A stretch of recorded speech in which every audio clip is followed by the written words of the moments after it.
Okay. So this completely series, right? This food delivery application series, I'm going to upload my YouTube channel. So you can go through the recorded session, right? Recorded session, which is completely available, including the question answer. Everything will be there. So you can start watching in case if you miss some of the part. And second thing, what I'm going to tell you, this is completely food delivery application, including from right both front end as well as the back end. So you will feel that it is something like Uber or Zomato, say, right? Swiggy, some kind of similar type of application. Completely, we are going to develop. So definitely, you will enjoy the session. And let's start. Right. So if anyone having any question, they can ask. The session will be provided on my YouTube channel. Uh, I'm providing the link on the chat window, guys. Just right, save this link, and also right, in case any query, if you want to ask related to right this live session, you can connect with my Telegram group. The link also provided in the chat window. So both YouTube channel, both the Telegram link I have provided. So anytime any query you can. Okay, so let's start the session. So food delivery application. So we will develop a completely real-time food delivery application. I'm going to use ASP.NET Core MVC as the front-end technology. I'm going to use Entity Framework or Code First approach as the data access technology. I'm going to use SQL Server Database is the backend where we are going to store the data. Throughout this application, we are going to use many advanced technology like how to integrate Google Map, how to integrate a SMS service, how to integrate email functionality. So all these things we are going to discuss, including how you can going to implement caching to improve the performance, how you can effectively use the Serilog for logging functionality. Whenever I'm going to develop the application, how you can follow the industry best practices means the code should be performance wise best, the code is going to be secure, right? All these things we are going to discuss along with the role based authentication. That is also what we are going to implement in this application. And for the front end, I'm going to also use bootstrap files, java, right, cs bootstrap css to make the web page more looks and more professional. I'm going to also use the JavaScript and jQuery to provide some kind of a client-side validation and functionality. So completely end-to-end application. You can also tell that you are having the food delivery application domain experience, right? If you are going to join company like Zomato, Swiggy, right, Swiggy, Uber Eats, right? Then this is going to help you a lot. So let us first start. What is a food delivery application? See, a food delivery application means it is a digital platform that allows the customer to browse, order, receive food from local restaurant through an online interface. So nowadays, if you open the mobile, right, if you want to buy something, right, you need to do. You need to open your Zomato app, or you need to open your Swiggy or Uber Eats app, or any local app which is available in your locality. So you need to go to there. You need to search the food by restaurant, you need to search the food by food type, or directly you can search what type of a food you need to rate you need. So then rate that interface what is providing to do all these things is nothing but your food delivery application. So this food delivery application is going to connect the three main, or not three, you can consider four main stakeholders. Who are the stakeholder? One stakeholder, you as a customer. Definitely the customer is the backbone. Why backbone? Because without customer, it, that application is no longer used. Second one is the restaurant, restaurant owner. Restaurant owner means who are going to provide the food. Right? They are having the things that what you need to buy as a customer. They are having the things that they needs to provide as a restaurant owner. The third one is the delivery partner. So the person who is going to carry the food from the restaurant to your home or to your doorstep, that is nothing but your delivery partner. And to combine and to manage all these three stakeholders, we need the admin. Admin is the one who is going to manage the customer information, who is going to manage the restaurant owner information, who is going to manage the delivery information. The admin is the person, or you can say stakeholder, is responsible for managing everything, starting from order processing, payment tracking, restaurant owner management, menu management, item management, delivery partner management, who paid, how much paid, to which, how many amount needs to be provided to the restaurant owner, how much percentage of amount needs to be provided to the delivery partner. So if there is a cancel, how the cancel needs to be processed, everything is going to be managed by the admin. Even again, the admin is going to decide who are the authenticated restaurant owner, so that they can right, sell their food online. So these are the things that is going to be managed by the admin. So basically, there are four different kind of stakeholder. One is customer. You can see the customer, who is the one who is going to buy the right, who is going to place the order, who is going to verify the menu, who is going to verify the restaurant from where he wants to place the order. So everything. Again, the customer is the one who is going to make the payment, right? Payment in the sense, whenever you are placing the order, you can go with the online payment, you can go with the cash on delivery option, you can go with the UPI payment. The customer can also, once the customer place the order, he can also track the delivery status, right? What is the current status, whether the food being prepared, whether the food being, the order being accepted, whether the food is delivered to the, picked by the delivery partner, is it on the way, is it delivered, when it is going to be delivered, estimated delivery time. All these things are going to be provided by customer. Again, once you purchase food from one restaurant, then you can also give a feedback related to that food for that restaurant. That feedback is also important. Feedback in the sense, we are going to take the rating and the review. So what is the rating out of 1 to 5? What rating you want to give? And if you want to give some kind of a feedback, yes, this food is very tasty, it is not good as per the expectation. So whatever feedback you want to give, you can also give. So these are the different right, responsibility of the customer. Clear?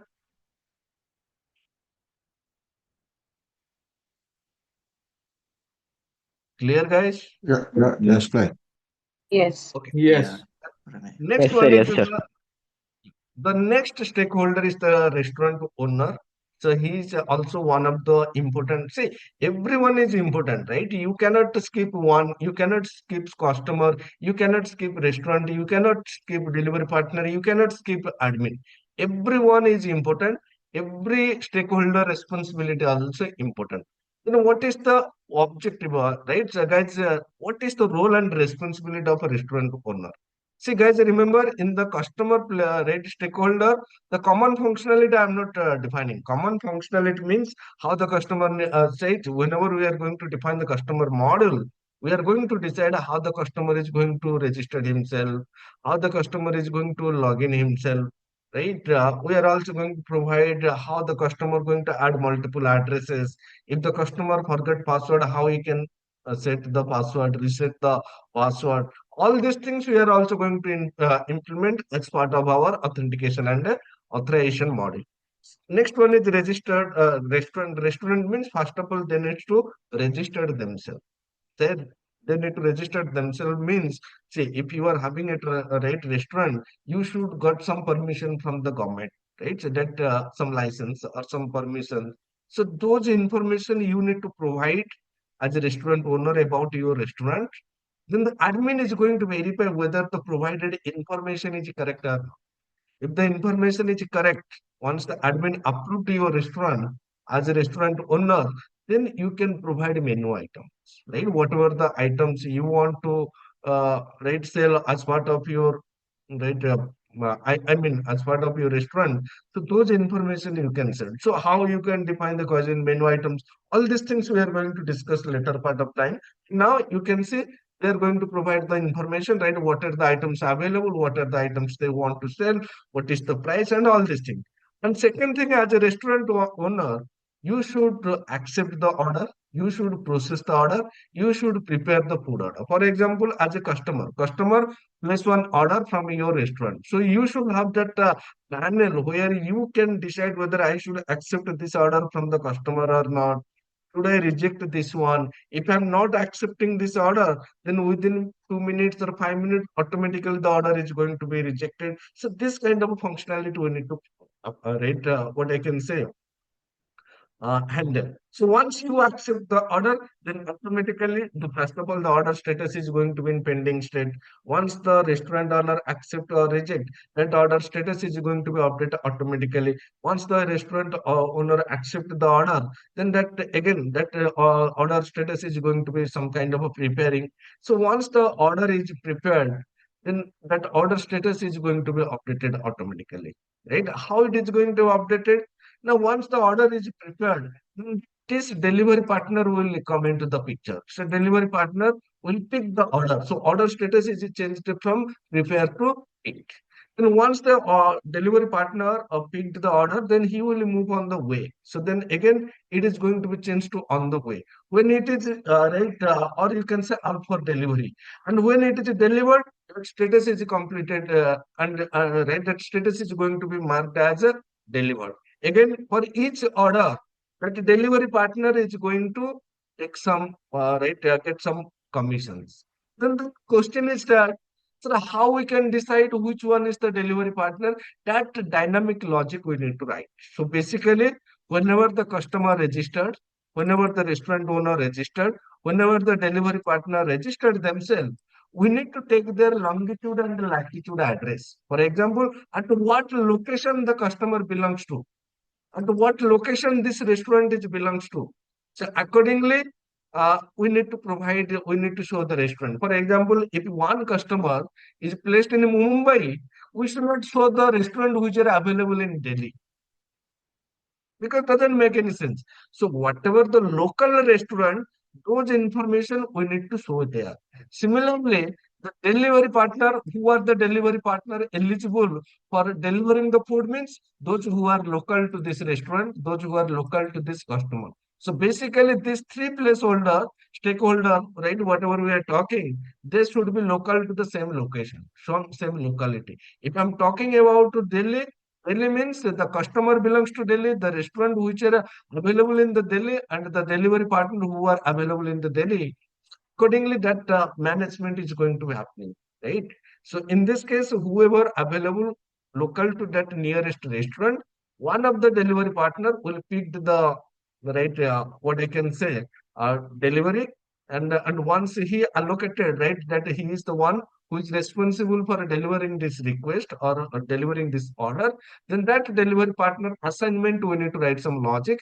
Once the order is accepted by the restaurant owner, one of the delivery partner we need to assign to that order. That delivery partner will go to the restaurant, will pick the food and deliver this on your, or whatever address you provided, there only it is going to deliver the address. Then admin is the one. See, in this case, the restaurant owner is the one who is going to accept or reject the order. Then who is the admin? Admin is going to manage overall flow. For example, admin wants to block one customer so that he cannot proceed for any, right, what I can say, uh, any order. So admin can block. Admin wants to block a particular restaurant so that they cannot sell any. I mean that restaurant feasibility is going to be hidden from the application. Then he can do. Admin wants to manage the financial transaction. How many transactions are processed? How many are cancelled? How many are failed? So everything that audit functionality is going to be handled by the admin. So any query related to customer, any query related to restaurant owner, any query related to delivery partner, all these queries are going to be solved by the admin. So these are the four important stakeholders we are going to create in our application. Clear? Yes, sir. Yes, sir. So next, how a food delivery application work. First of all, you can see we have already discussed the customer right is going to browse and order. So basically, customer will log into the application. He will search for the restaurant or the foods, whatever they are looking for, and they will place the order. Once the order is being placed, then restaurant owner, whoever the second stakeholder, restaurant owner, they will come into the picture, and then automatically will send some notification to the restaurant owner that one order is being placed. Do you want to accept this order? Do you want to reject this order? That means restaurant owner is going to decide whether to accept or reject. That what we also need to, right, implement. So once the restaurant owner accepts the order, food preparation is going to be beginning. So delivery partner is assigned definitely. Once the order is being accepted by the what I can say, restaurant owner, then the local delivery boy, right, delivery partner is assigned for that particular order to deliver, right? So that delivery partner is going to be assigned. He will pick the order from the restaurant and he will out for delivery and he will deliver the order on your doorstep. So real-time tracking means what? Anytime the customer wants to see what is the current status, means whether this is accepted, whether the food is being prepared, whether it is picked by the delivery partner, or whether it is right, it is being see. So you might have one question, sir. What is the difference between a picked and out for delivery? Picked status means going to be updated by the restaurant owner. So once the order is picked by the delivery boy from the restaurant owner will mark the order status as picked. And then this delivery partner, once the delivery partner picked the order, then he will mark the status as I received your order and I am out for delivery. So that status is going to be out for delivery. Every time based on the current location, right, of the delivery partner and your home, automatically how much time it is going to take, that real time tracking is going to be provided. So when the estimated time of a delivery, and finally once the order is delivered, it is going to be marked as a delivered. Clear?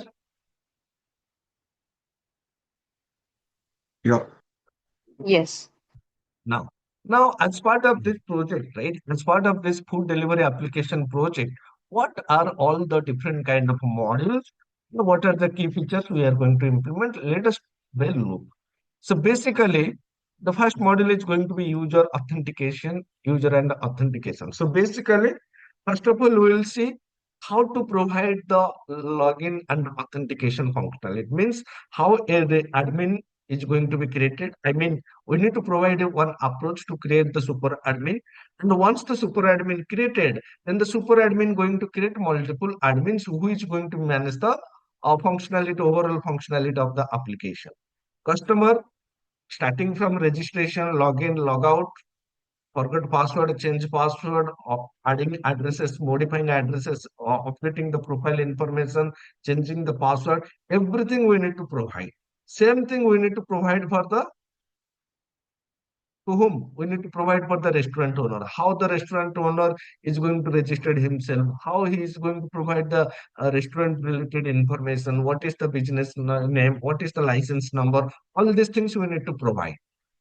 Then again, this is whenever the customer registered, he can read approved or he is active customer by default.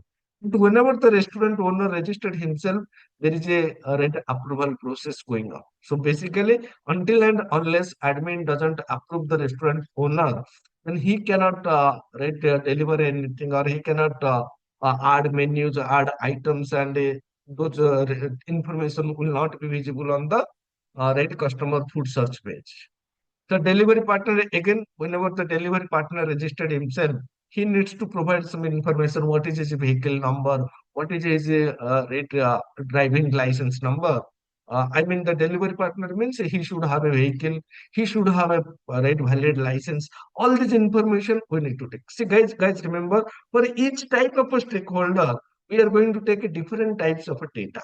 Some of the data is going to be common. Some of the data is going to vary from stakeholder to stakeholder. So all this information we are going to take. Again, what we are going to do is we are going to implement role-based authentication. So every rate action method or every view, whatever we are going to create it, that can be accessible by a particular stakeholder. So if we are creating a view for customer, means only customer can view that. No admin, no restaurant owner, no delivery partner. If something we are created for the delivery partner means only delivery partner can view that page. So that kind of a role-based access control we are also going to implement. Profile management is definitely there, right? Profile management, for example, if you provide some information at the time of registration, and you feel that some of the information needs to be updated later part of the time. I mean, some invalid data you provided. That means we should provide that flexibility for all these three stakeholders. Not I'm not talking about the admins, I'm talking about the customer, restaurant owner, and delivery partner, so that they can update the information, right? And address management, definitely. we need to provide the customer address. We need to provide the delivery, right, delivery of boy address. Also, the restaurant location where the restaurant is located. So, definitely, again, guys, remember while I'm taking the address related to customer, delivery partner, and restaurant, I'm going to use Google API. So based on the Google API, the current geographic location, that latitude and longitude, we are also going to take and store in the database. So this is nothing but our user registration, login and authentication model. So completely, you can say starting from registration till the logout, whatever functionalities are required, all this functionality we are going to implement along with email verification. I mean, whenever the password is changed, forgot password, customer registered. So we need to intimate, we need to send some notification to the customer. So that email functionality, that Google API, how you are going to integrate Google API in your web application. Google API means Google Map API. So all these things we are going to integrate. Clear? Yes, sir. Yeah, yes, understand. Next one is restaurant management. Restaurant management means this model is basically designed for the restaurant owner to register and manage their business profile. It ensures that all restaurant details, right? So, guys, remember there are two things. One, as a restaurant owner, I need to provide my information. First of all, I am a user for the application. Second thing, but what is my role and responsibility? My role and responsibility is to manage the restaurant. So that restaurant information we also need to provide. Means when the restaurant is going to be open, when the right, what is the opening hour, then second thing, right, what are the different, what type of a restaurant is, whether it is Italian, Chinese, Indian. So what type of a restaurant is this? So all this info, where this restaurant is come basically located, what is the address, what is the menu. So all this information related to the, right, what I can say, restaurant, that what we need to provide. For example, right, right, again, see, you can decide what type of a restaurant like Indian, Italian, Chinese, or you can say what type of menus you are providing, like starter I'm providing, main course is provided, dessert is provided. Then again in starter, what are the different, right? And again, guys, remember, this is nothing but information what we provided till now, right? That restaurant management.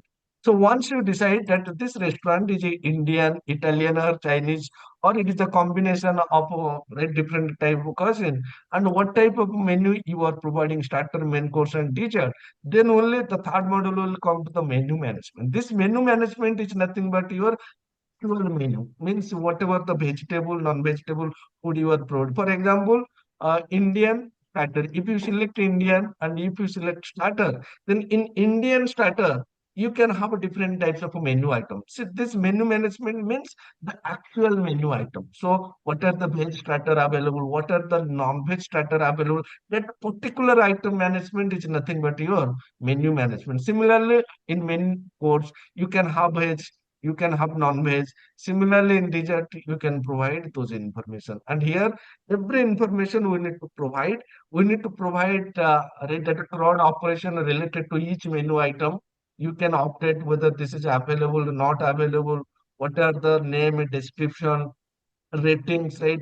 Feedback, everything for a particular menu item we need to manage. What is the price? What is the right status? Right, any information. Again, if you want, you can provide some high quality images which will attract the customer. So that functionality we need to provide. Finally, we also need to display the feedback. So for example, any suppose you select one veg pizza or burger, something like if you select, right? Then how many customers have purchased that menu from right, purchased that item from your restaurant. So restaurant plus menu is the feedback what I'm going to show here. That feedback should belongs to that particular restaurant, particular menu item. For example, if there is a restaurant called ABC, that ABC restaurant can sell pizza. There is another restaurant, let's say XYZ. That restaurant can also sell pizza. It might be possible that for ABC restaurant that food is not that high quality, but for XYZ that food is going to be high quality. So whenever the customer providing the review, that review needs to be based on the restaurant plus menu item. Restaurant plus menu. That doesn't mean if you five restaurants are there, all are providing pizza means I'm not going to calculate the average rating based on the pizza of all these five restaurants. So it should and it must be based on restaurant plus the whatever the right item. So restaurant plus item, that feedback we need to store. For each restaurant, for the same item, we can have a different review. I mean, uh, different review system. Clear? Yes, sir. Yes. Yes, Yes. sir. Right? And guys, remember whatever I'm discussing here, everything I'm going to implement. Today is just you can consider first session, and like this minimum 10 to 15 sessions are going to be there. So because I'm going to develop the complete end-to-end application. So next model is customer ordering. So you can see once the customer registered, once the restaurant owner registered, once the restaurant owner managed the menu, and once the everything is set up, now the customer can start placing order. So the customer can go to the page. The customer can search and filter. Search and filter means the customer can search by restaurant type. I mean Italian, right? Indian, Chinese. The customer can search by the restaurant name. So a particular restaurant, if you are looking for, you can also search. The customer can search by the menu item. I mean, whatever the item name. So again, the customer can decide what type of a rating, what type of a feedback. So based on this, he can decide which product he needs to purchase. Again, he can add multiple item belongs to a particular restaurant into the cart, and once he added and once he decided whichever items he needs to buy, then he can go to the checkout place. He can make the rate after checkout page. He select which address we need to provide, right? So that the item is going to be delivered into that particular address. Then he needs to select the payment option and how the payment is going to be made, what is the amount, what is the tax, what is the discount, what is the coupon, and whatever. After applying everything, what is the total amount and what payment method he needs to do. And then I'm going to show a order preview page where he can see what are the items he selected. For item, what is the price based on the quantity, what is the total price, what is the total discount, what is the rate taxes, total taxes applied, do you have any coupon code apply. So applying all these things, that final amount, what is that, and how you are going to pay. So that preview page we are going to provide, and then if the user wants, then he can proceed and make the payment. Once the payment is done, otherwise he can go also with the cash and delivery option. So anyhow, if he confirm, then that order is going to be confirmed, and then that order placed request will be sent to the restaurant owner. Then the restaurant owner can accept this one, can reject this one. And once the restaurant owner accept this order, then the food preparation is going to be begin, and delivery partner will be assigned and he can deliver the order to the customer. So this is what we are going to handle in customer. Again, guys, remember this payment is very important. See, payment model is very important because right, the main objective is the final financial transaction. If business means money, if there is, if you are not providing the, if you are not tracking the financial transaction properly, efficiently, securely, then this is going to be a very big mess for your company or your project. So you should design the payment model in such a way that every information you should capture, and you should provide a report, or you can say audit the information in a very easier manner. So in the payment model, we are going to provide various payment methods, including credit card, including UPI, including the COD options, right? Multiple options are there. Again, guys, don't expect me that I'm going to implement a real payment gateway in the application. That is not possible. So for that purpose, what I'm going to do is I'm going to use some kind of a payment gateway simulator, right? That the original payment gateway is not available. This is the only thing which is not available, that original payment gateway. Apart from that, everything is going to be right? Correct. So, but instead of original payment gateway simulator, I'm going to use some kind of a simulator. Or instead of original payment gateway, I'm going to use payment gateway simulator, right? So, payment information we need to manage securely before the payment is done. The status is going to be pending. Whatever the payment amount, whatever the order amount, they should be matched, right? That the order and payment linked should be there so that we can identify this payment is for that particular order. And once the payment is done, we need to update the payment status accordingly, whether the payment status is completed, failed, right, whatever. So those information we need to keep, right, or we need to track so that later on, if the management wants to say how many payments are collected today, so that amount and that amount available in the bank balance, they must be matched. If any cancellation is there, any refund functionality is there, they also need to manage accordingly. So this payment model is very, very important. Then the order management model, again, see, order management is very, very important. So order management means life cycle of the order. So still, right, from placing to deliver, you should manage this order appropriately. You should provide some kind of a real-time updates to the customer about the placed order. So if they are not finding what is the current status, how much time it will take to, right, deliver, so where exactly the what is the location of the delivery partner. So all this information we need to provide. So otherwise, no one is going to be ready to use your application. So in the order model, we can also have the cancellation model. So order cancellation. Order cancellation means what? Means, right? Suppose you place the order before the food prepare, right? Before the food prepare, because in that case you can say order status.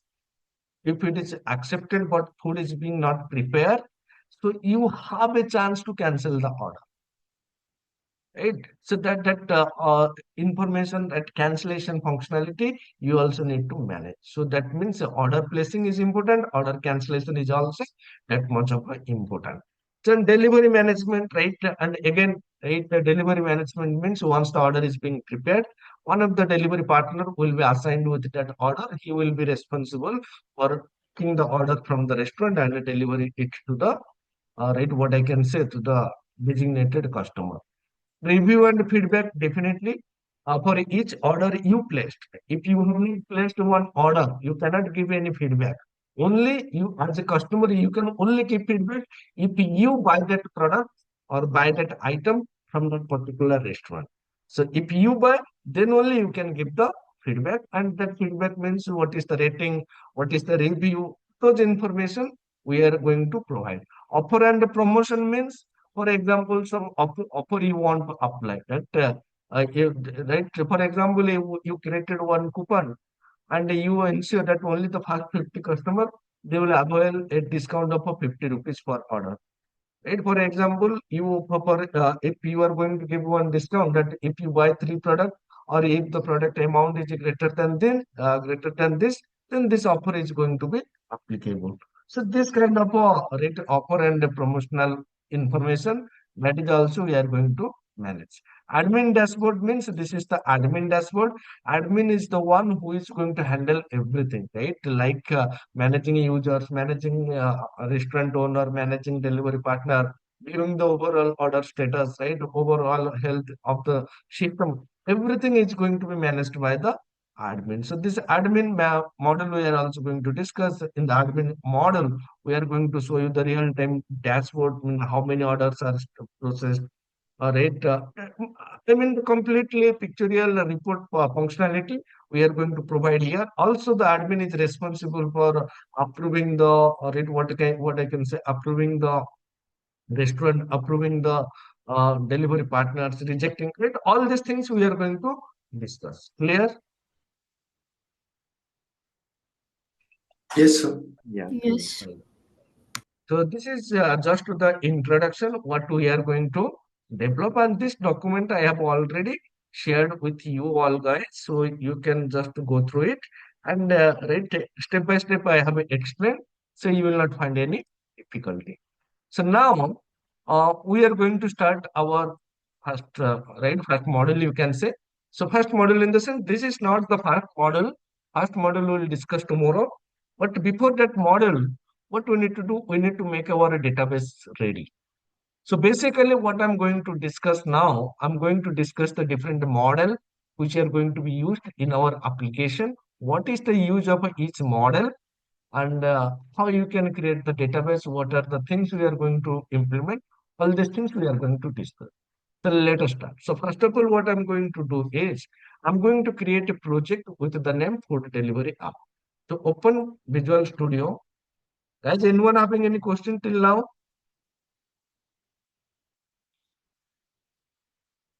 It's clear. Now, so what I'm going to do here, you can select there is a project template called ASP.NET Core Web App Model View Controller. I'm selecting this project template. I'm providing the project name as a food delivery app. I'm going to create this project right on my this folder wherever I'm creating. So you can select any folder and then click on the next button. Select .NET Framework 8. I generally not prefer to use STS. If you want to use .NET 9, that is also fine. I'm going with .NET 8 and Hello, click on sir. the Hello. yes, yes. Sir, if there is a core identity, is easy to manage all the things user related. So why we don't use that? Sorry, Core identity. identity provides good scenario where we have See, to manage the see, user. already see, you are attending this as your first session, right?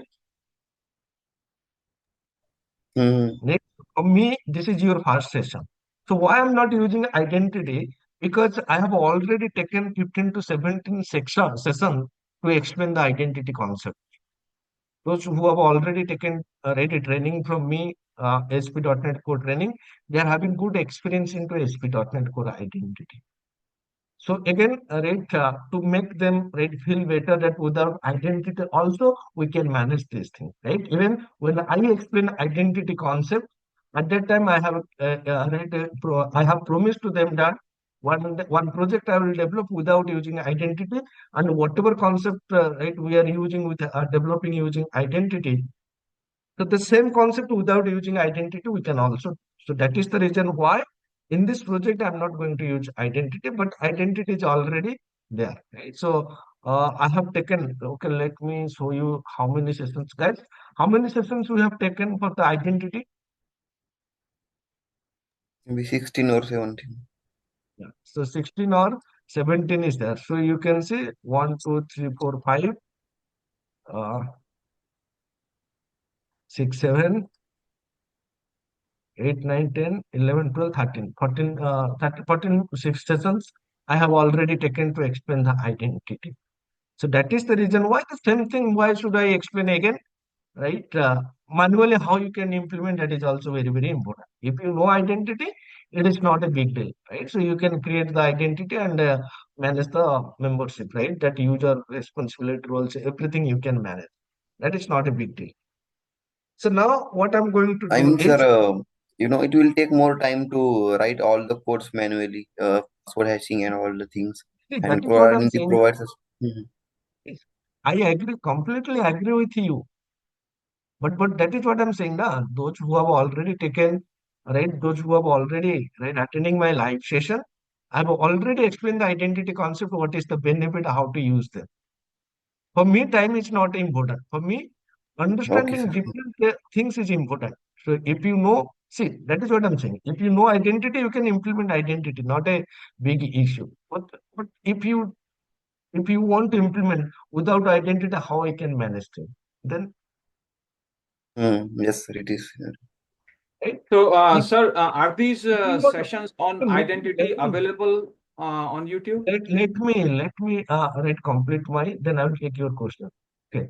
See, if you want to know how exactly identity work internally, then manual understanding is important. For example, if you are implementing that registration, login, logout, change password, forget password, account lockout, locking, all these things, if you want to know, right, how identity is managed internally, then you have to learn, right? You have to implement this application, right, by yourself. You have to write the logic. You have to see how the things are happening internally. Then identity, you can, oh, this is working here. Yeah, that login functionality is working like this, logout is working this, token generation, manage validation, everything is working in this way. Yeah. So now I can understand identities might be working in the same manner only. So both option is fine, right? So whenever you are going to, if you want to use identity, that is well and good. But sometimes what happens, we need to create our own management system. And for that purpose, manually, right? I mean, manual writing the logic code is also important. If you want, you can go ahead. Coming to your Yes, sir. question, Thank you, right? sir. Identity related sessions videos, all are not available on my YouTube channel. Only few videos are provided because, right, if I'm going to make everything right available on the YouTube channel, then who is going to attend my live session? My live session are going to be something similar to what I can say 6 months per session, right?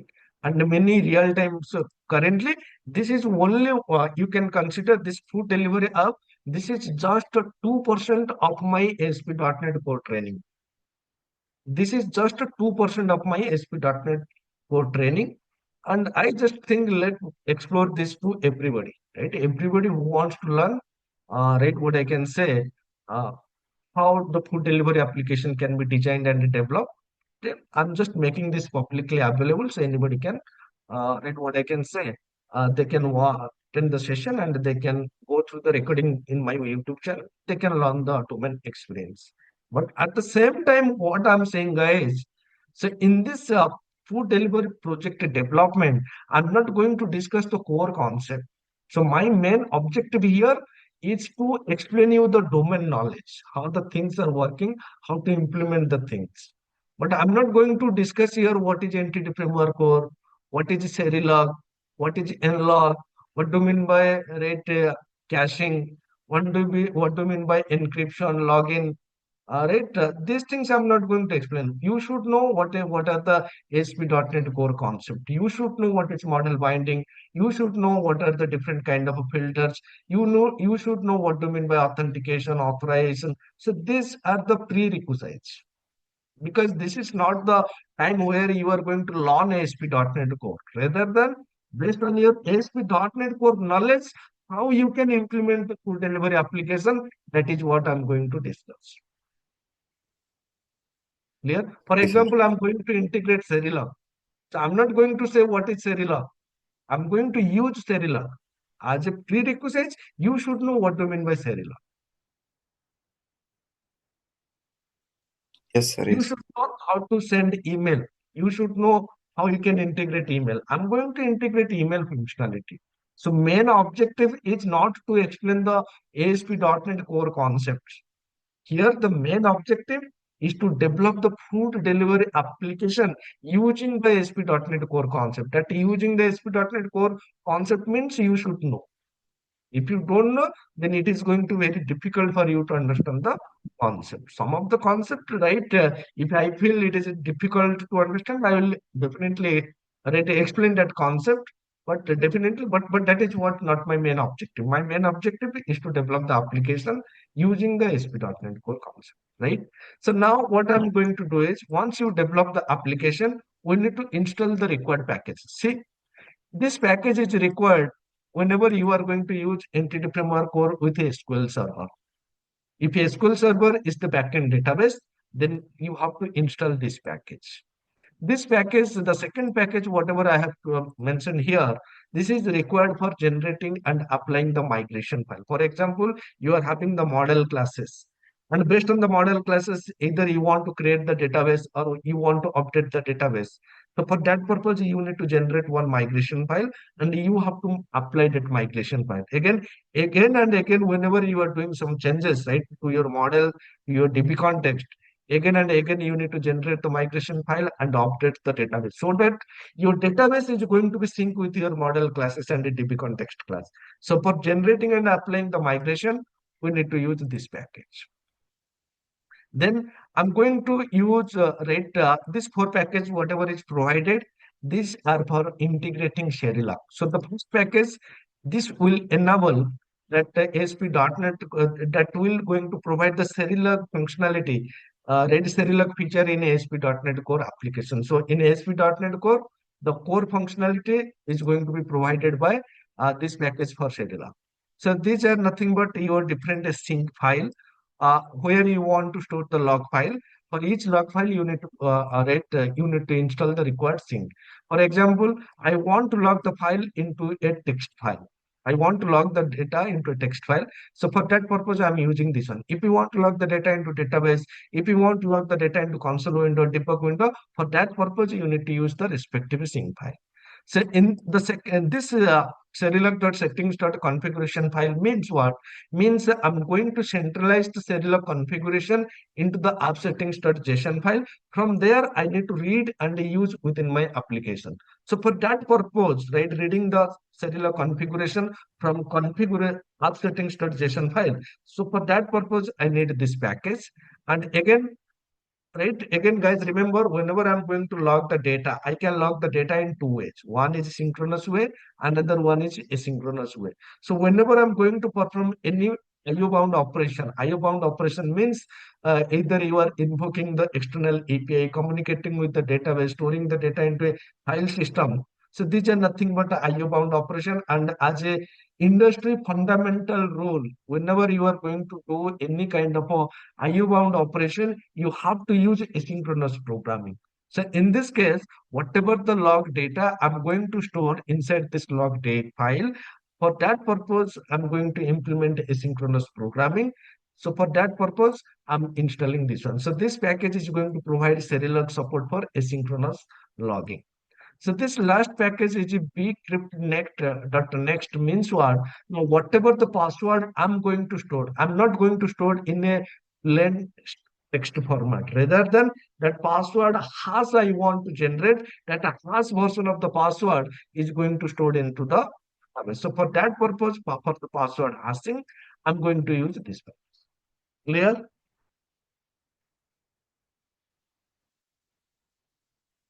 Yes, sir. Yes, sir. Now let us proceed and install this. See, again, you can install these packages using two different approaches. You can write, for example, you can select this one.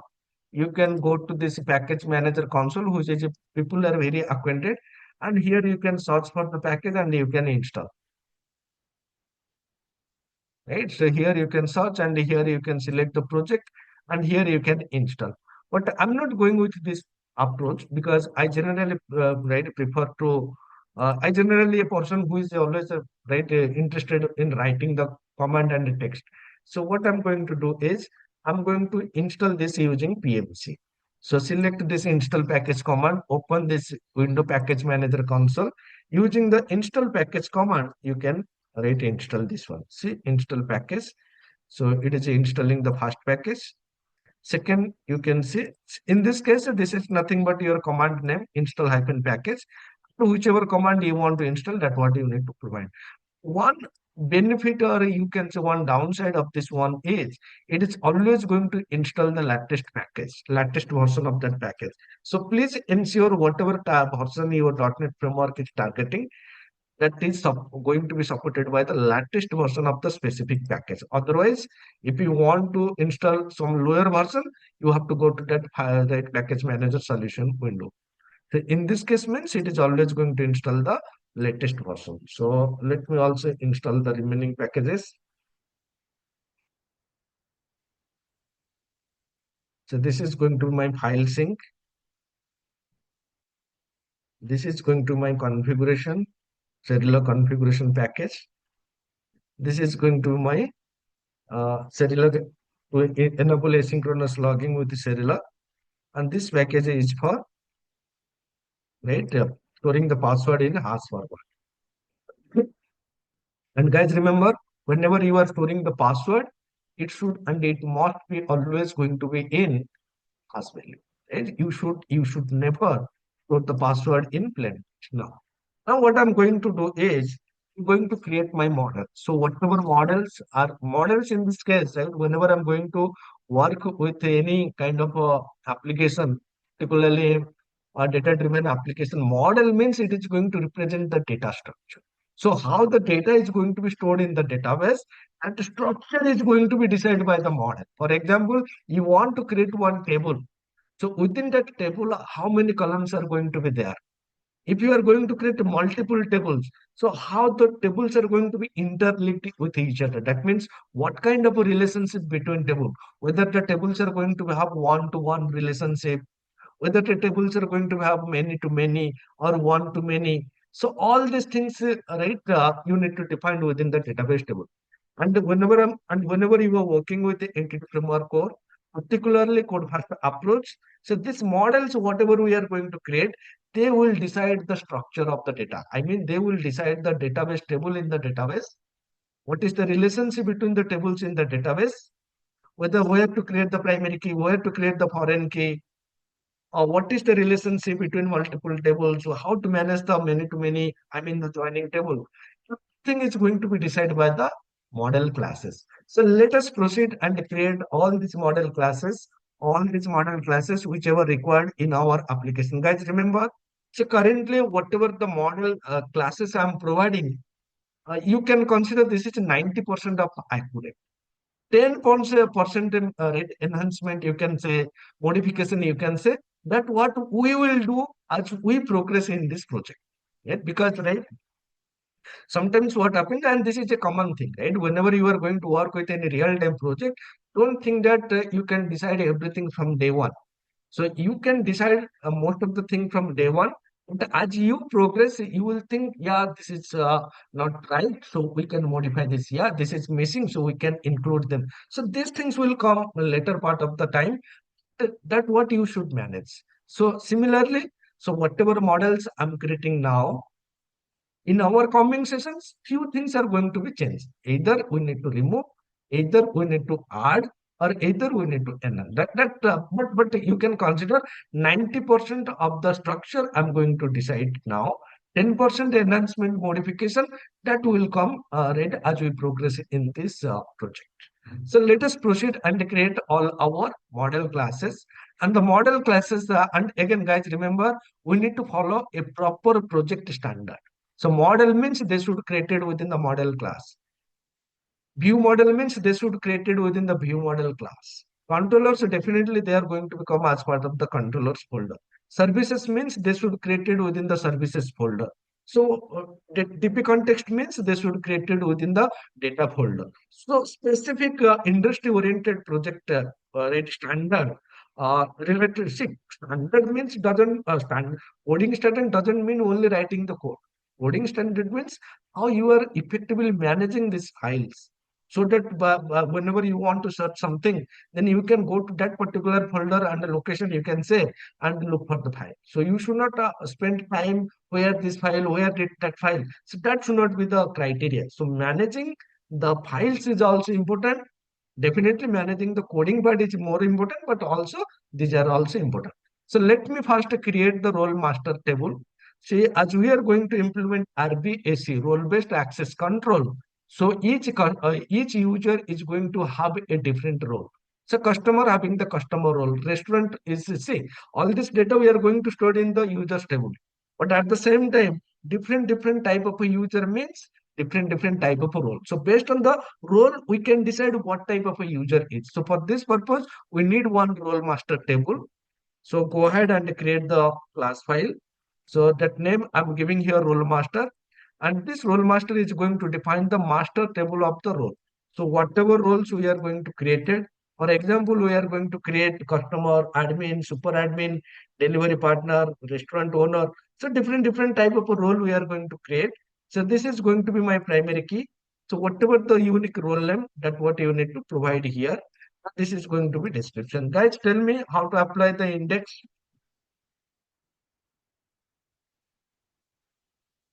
Guys, tell me. The index on which column I need to apply? Name. This is going to be index attribute.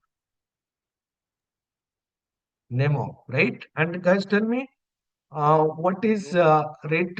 You want to mark this as a unique index? Yes, unique. Unique equals to true. True. That is what, and that default naming, I'm happy with the default naming right structure. If you want to provide a name, then also you can provide a name. For example, IX, what is the column name? Index. I'm going to mark this as a role name. and I'm going to mark this as unique. So this is what I need to provide. So the point that what you need to remember, I want to mark this role name as a unique. So there should not be two roles with the same name. So for that purpose, I want to make sure this is going to be a unique column. So for that purpose, I want to apply the unique index. And how we can create a unique index? By using the index attribute. And guys, remember, what should be the relationship between a role and a user? Can a particular role have multiple user, or a particular role belongs to a single user only? Single user, one to one. How you can say one to one? No, Suppose no, you no, are many, Multiple many. use. One okay, to you are many. one customer, Yeah, I am one particular customer. as There many. are so many customers.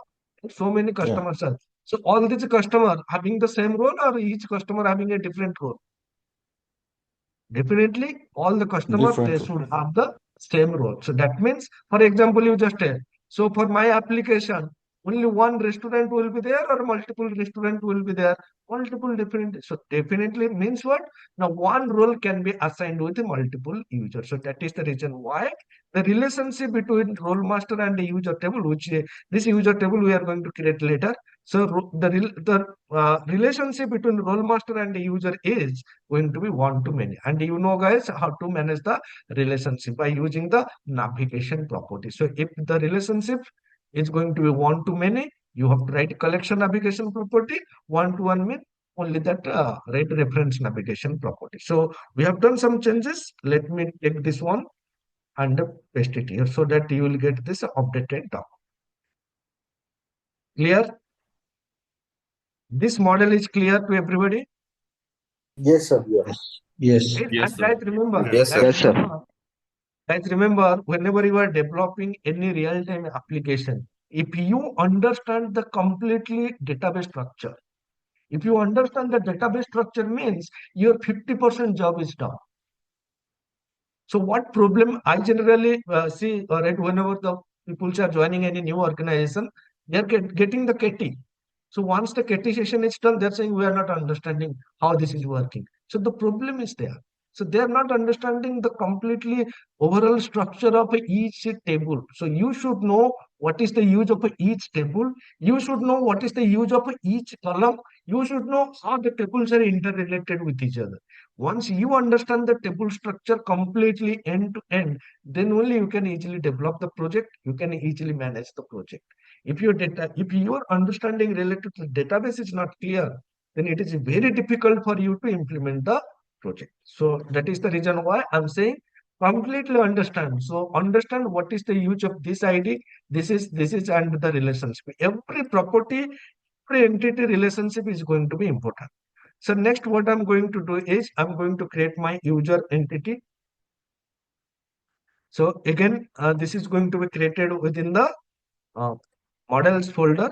So whatever the common information, right? Whatever the common information required for all type of a user, that information I'm going to store here. See, guys, remember as we are going to create different types of a user, the basic information, the common information we are going to store here. For example, restaurant owner, some additional information is required. For delivery partner, some additional information is required. So for those additional information, we will create additional table. But for the user, for the admin, for the delivery partner, for the what I can say restaurant owner, some of the information is going to be common. So those information we will store inside this user table. This is going to be my primary key. Auto identity, you can also set. Automatically this column value is going to be created. So whatever the basic information I'm taking for different type of user, what is the first name, last name, phone number, email. Email is going to be unique. So email is going to be unique means, again, what we need to do, we need to apply the index. Right? We need to apply the index. Guys, give me 1 minute.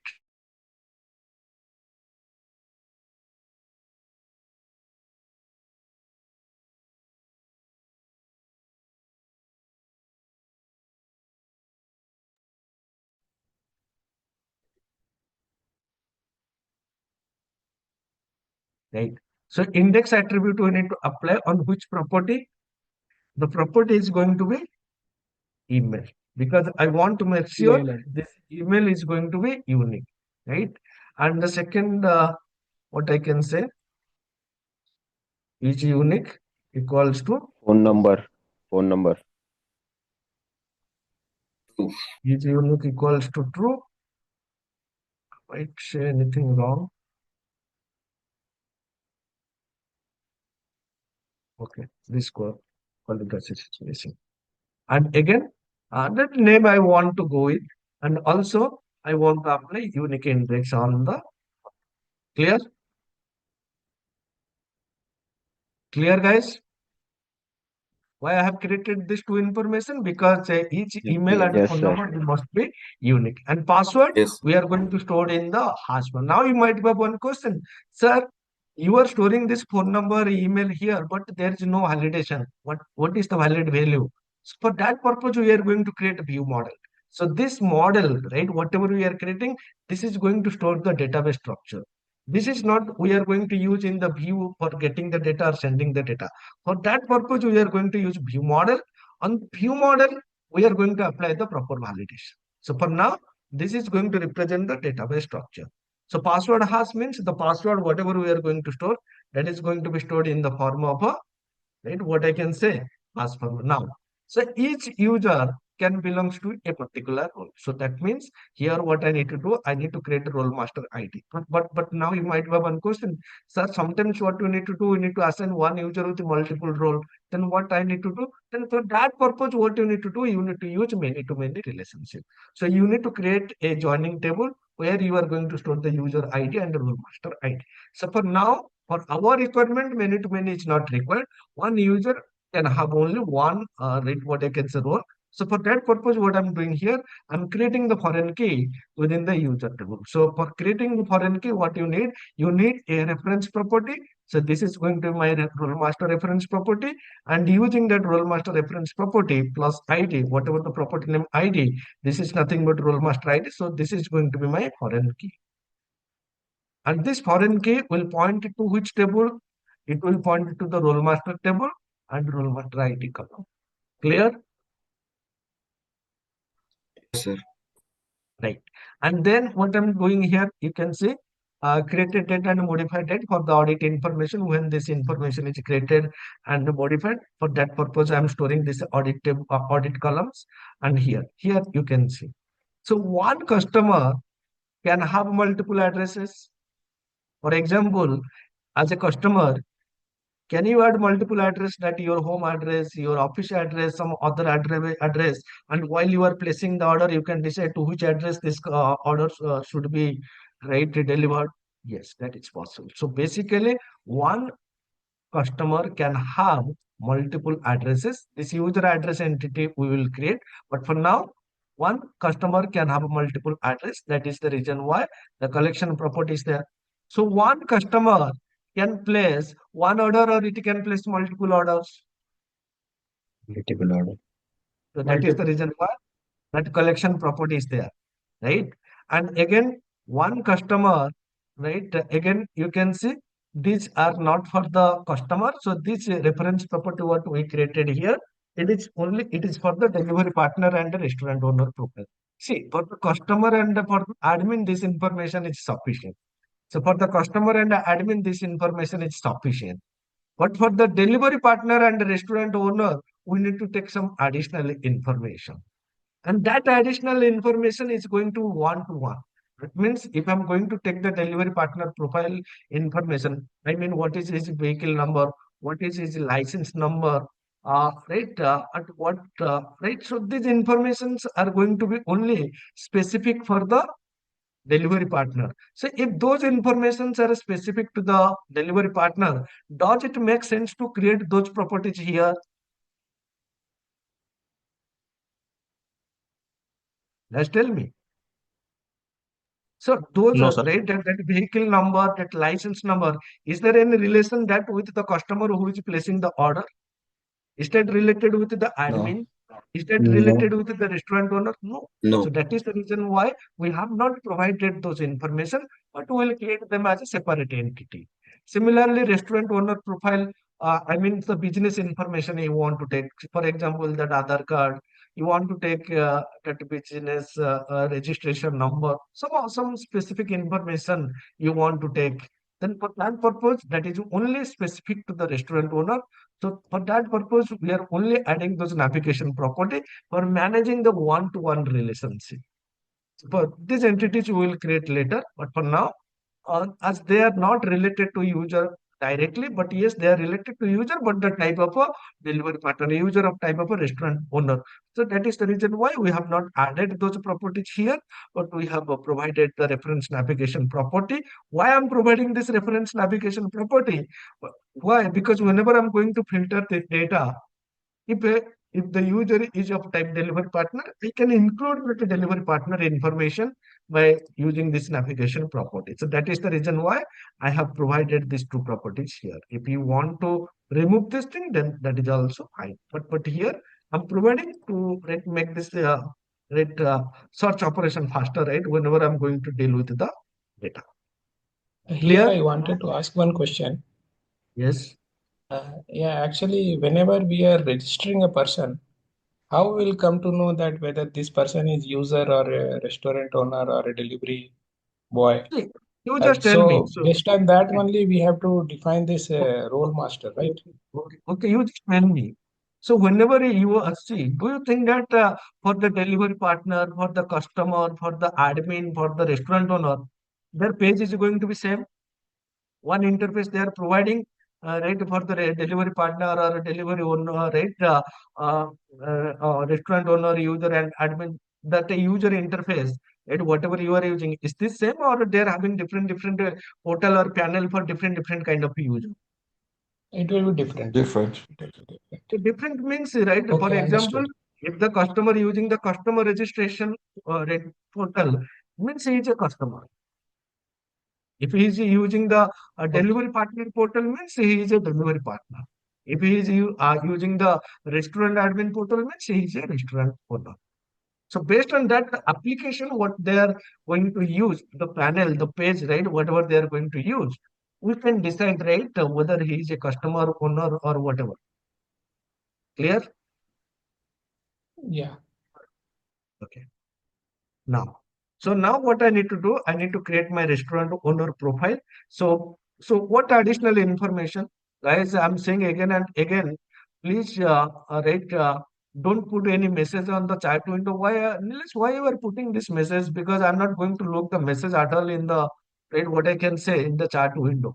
So from beginning, I'm saying any question anyone having, they can ask me directly, because this is going to some kind of a disturbing for me, right? If I'm looking at the chat window and it is going to distract me, right? The flow, the way I'm explaining that flow is going to be distracted. So anytime, any question, you can ask me directly. Clear? Okay, okay, Pran. Okay, yeah, sure. Thank you. Again, putting another message. This is very, who is that person? Sorry. I was just sending that link they asked. I'm so sorry, my bad. Yeah, it's fine. So don't write that link means already I have provided from the beginning. Yeah, That sure, link we'll take it. you to do right now. Now, whatever the information is required, first of all, this restaurant owner profile, is this profile should have a relationship with this user entity? Means restaurant owner is also one type of a user, means there should be some kind of a relationship. What type of a relationship? One to one or one to many? One restaurant owner can have a multiple user ID or it can have a single user ID. Single user. Multiple. Single user ID. Single user. Yes, that is then why I have created the user ID as a foreign key. That means this each owner profile, restaurant owner profile can belongs to a single user. That reference key I have added here, foreign key I have added. So whatever the business license number, I mean, if you are starting one business, you will get one license from your government. So whatever the GST number, if any relevant GST number, if you have business registration number, business name, right, whatever information. For example, I want to store the business name, right? So that information you can store, and this is verified. Basically, see, whenever you are registering as a restaurant owner, the admin is going to verify whether you are a valid restaurant owner or not. So whether whatever the data you provided, is this valid or not? Accordingly, that admin is going to verify, and the admin is going to decide whether this restaurant is a valid restaurant or not. Other information, if you want to store like the bank details, payout info, right? All these things you can also store here so that the amount will be credited to your bank account, right? So that functionality you can implement here.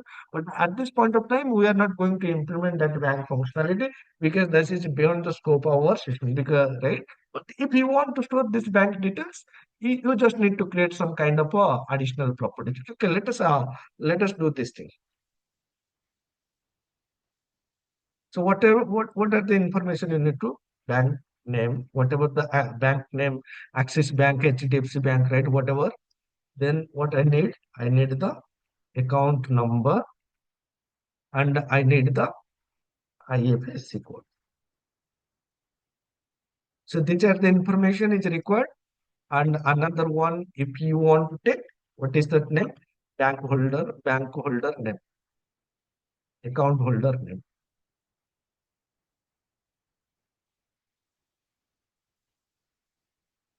So these are the information you generally take or something else.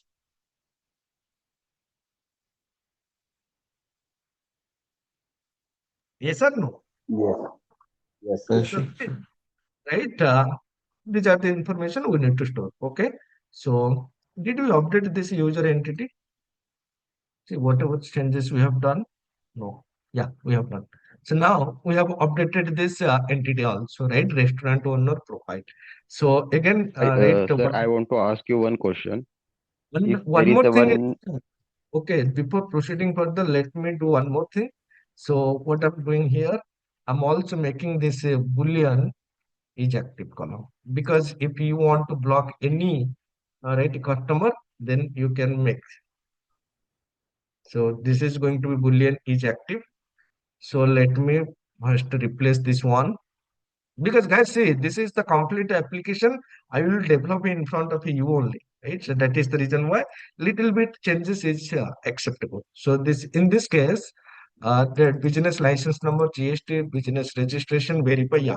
So these are the information. Any right? For example, I'm not applying any right kind of indexes here. I assume that these values are going to be valid. Hello. But if you want, you can. Yes, please ask your question. In restaurant owner, there should be a one column with name, restaurant name, maybe. So that restaurant is going to be different. See, currently this is the owner information. At restaurant information, what is the restaurant name, restaurant type, what are the different kinds of menus they are providing. That is going to be different, right? What I can say, uh, entity altogether. So we are going to create separate entity for that Okay, sir. because we need to follow the completely industry standard. We should not put everything right inside what I can say single location. So this is my restaurant owner profile. Clear, guys?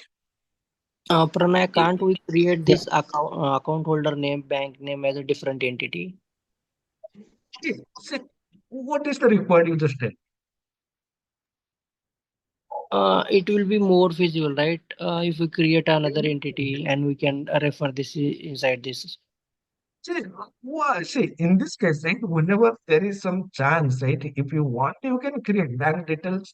You can create one entity name bank details. But in this case, right, this profile information is also fine. So if you are storing here, that is fine. If you want to create a separate entity, that is also fine. But why I'm putting here? Because this information are not going to be changed again and again.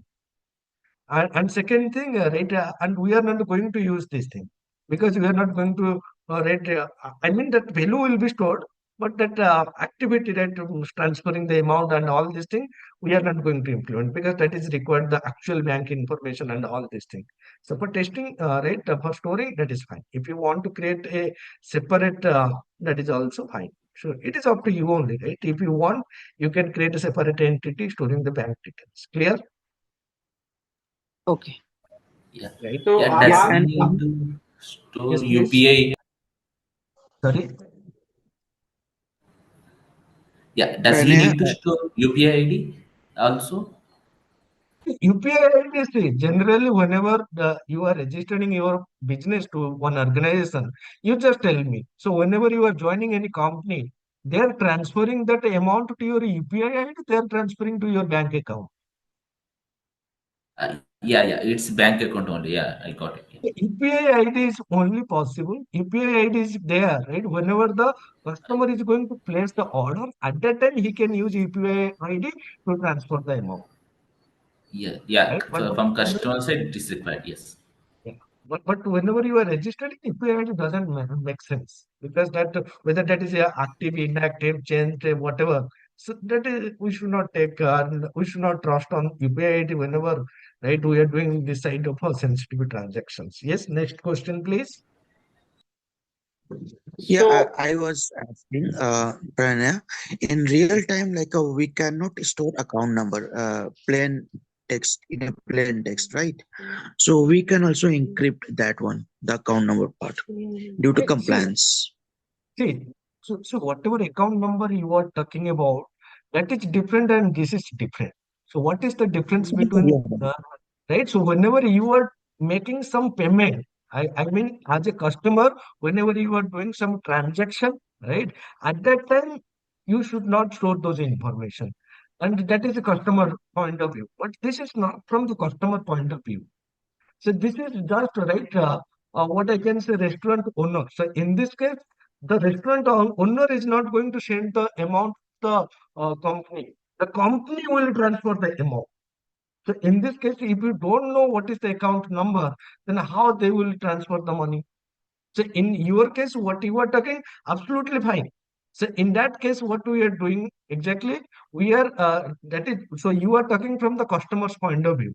So whenever the customer placing the order using online payment, at that time we are not storing this information. Otherwise, what you can do is instead, right? You just tell me if I am putting right, you might be thinking that I can put to first four digits, last four digits. So that is what how you can store. But you just tell me, if you want to transfer the money, how will you use the actual account number? Yeah, in that case, I need to know the account number. We cannot like So, encrypt exactly, that. exactly. So what Yeah, you are talking, customer point of view, that's right. Then. customer point of view, we should not store account holder name, bank name, account number, IFC code, right? Nothing we are going to store. Mhm. Only we need to tell, yes, it is making one online payment. We'll generate one payment transaction ID. Using that payment transaction ID, we need to go to the actual payment gateway. Payment gateway will return me one transaction ID, whatever ID, that what we will return. And that what we need to store in our database. We are not going to store any information related to payment because of the PCI DSS rule. According to PCI DSS, you should not store any such information. But this is different. Clear? Yeah, yeah, clear. Next question, okay, please. Pranay. Yes. Yeah. So when this restaurant owner registers, are all these fields required? Yes, obviously it is required because, right, if you are thinking that this is a valid restaurant owner and he doesn't provide this bank details, then how the admin is going to, I mean, suppose the amount will be taken. See, whenever you are using Zomato and Swiggy, right? Amount will be, you are sending the amount to Zomato and Swiggy, not to the restaurant. And that Zomato and Swiggy, after deducting their commission and whatever the amount is available for each restaurant, they will send the amount to that restaurant account. So you just tell me, without this information, how they will transfer the money. And Okay. I was thinking, second yeah, I thing, was if thinking like they will register and maybe update their account maybe later. update is a different thing, right? So in this case, update is different. But in this case, that verification is going to be happening. And you just tell me, if you are not providing this is verified property, why to verify these things? So apart from this, so we need to check whether the GSTN number is valid, business license number is valid, providing this all this information valid. So even you can take the right, what I can say, some KYC information also you can take. So then if you are not providing this information, then how the admin is going to validate this data? Okay. So can we put this required value as well, like public required string, something like that? So see, that required attribute you were talking about, right? Yeah. See, what I'm saying, so I'm saying this, these are my entity or model. They are going to represent the database structure. So this model I'm not going to expose to the client, or I'm not going to send this model to the view. So for that, whatever model is going to be used by view, that is going to be view model. And whenever I'm going to create the view model, for example, right, I have started developing one model, right, the customer model. Right? So in this case, right, this is my customer model. So this is what I'm going to discuss, right, in the next session. So in this case, I'm going to use view model. So for each entity or for each view, I'm going to create some kind of, so this is not the one, right? So here you can see I'm going to use some kind of a view model. So you are talking about this required display, all this thing, email address, right? So this is what I'm going to use in my view model. And this view model is going to be used within the controller and view to send the data and to get the data. Once the data is received by view model, then we are going to populate our actual model and going to store the data. So we are not going to expose our model to the views. Clear? Okay. I think in C#11 or something, they came up with something like a public required string, something like that. Yeah, that is fine. So that C#11, I have not done some R&D. So you can write public required. Right? But in this case, right, what I'm saying, now if you are not putting this question mark, then by default it is a required attribute. So no need to write required. So that is the advantages of using ASP.NET right code. So here, if I'm putting this question mark, then this is going to be a nullable column. If I'm not putting this question mark, then this is going to be a required column. I mean, not Okay. by Okay. Got it. so that is the reason why I'm not putting. So in this case, you can see, right, in the role master table, you can see I'm putting a question mark here. Question mark means what? This column value, if you want, you can provide. If you don't provide, that is fine because it is a nullable column in the database. Yes. Why?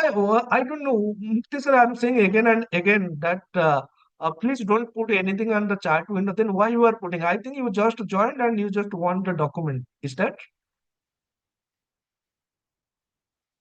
So this is, I'm saying again and again, 2 times, 3 times, I'm saying, don't put anything on the chat window. Anyone having any question, please be participate. So it is not like that one-way traffic. I'm only here to explain the concept. So it is a two-way traffic. I'm explaining, I'm uh, ready giving my experience. You can also give your input so that we can make this project right as much possible as real time. So don't put this unnecessary question and all this thing in the chat window. Anytime, any question, you can ask directly by unmuting yourself. Clear? Where we have? Yes. Guys, sorry? So we have added that each active column in the user entity. So again, we need to update that user entity. Okay, so restaurant owner profile is clear. So that is the reason why. See, so Yes. what exactly I'm explaining, I forgot whenever I'm going and checking that chat window. So that is the reason why I'm saying please don't put anything on the chat window because it is right the flow whatever I'm discussing I also forget. Okay, clear guys? Yes, sir. Yes, clear. So next what I'm going to do is I'm going to create my delivery partner profile. So whatever additional information required for the delivery partner, so those information we are going to store here. Right? Like the vehicle number, registration number, license number, all this type of what type of a vehicle. So those information we are going to store. So license number. So if you want to be a ready delivery partner, you should have a proper license. What type of a vehicle you are using, car, bike, scooty, whatever. Whatever the registration number of your vehicle, right? And whatever the deliver rating, right? Or whatever the rating provided to this deliver partner. So that the average rating we are going to store here and then it is going to be the ejective column. So actually this is not required right here, but yes, we will also manage this average rating, right? Every time whenever some rating is provided, this is not required here. So that is going to be designed by a different story altogether. So here, these are the information we are storing: license number, vehicle type, vehicle registration number, whether this right, what I can say, delivery partner is active or not. Now you can remove this is active from here. Why? Because right now we are storing this is active. Guys, give me 1 minute.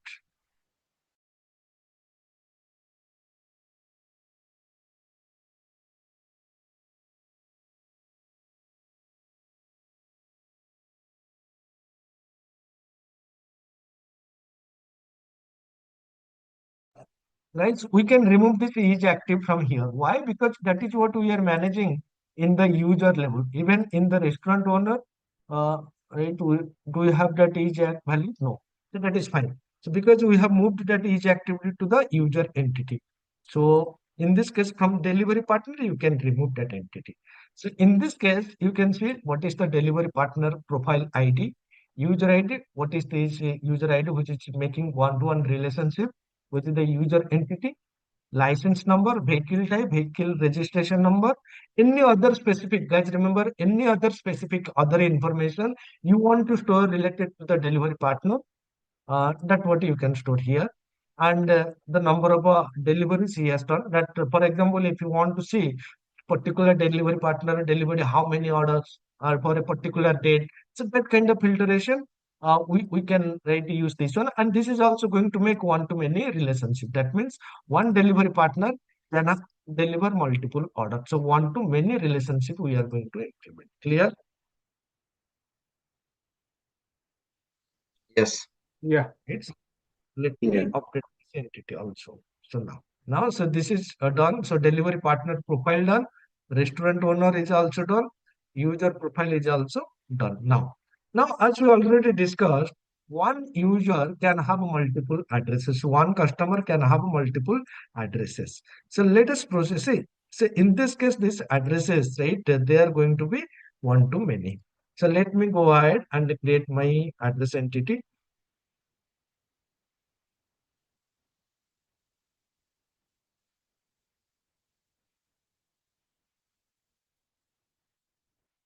See now, so this is right, and each see one user can have a multiple address, but each address can belongs to a single user or not.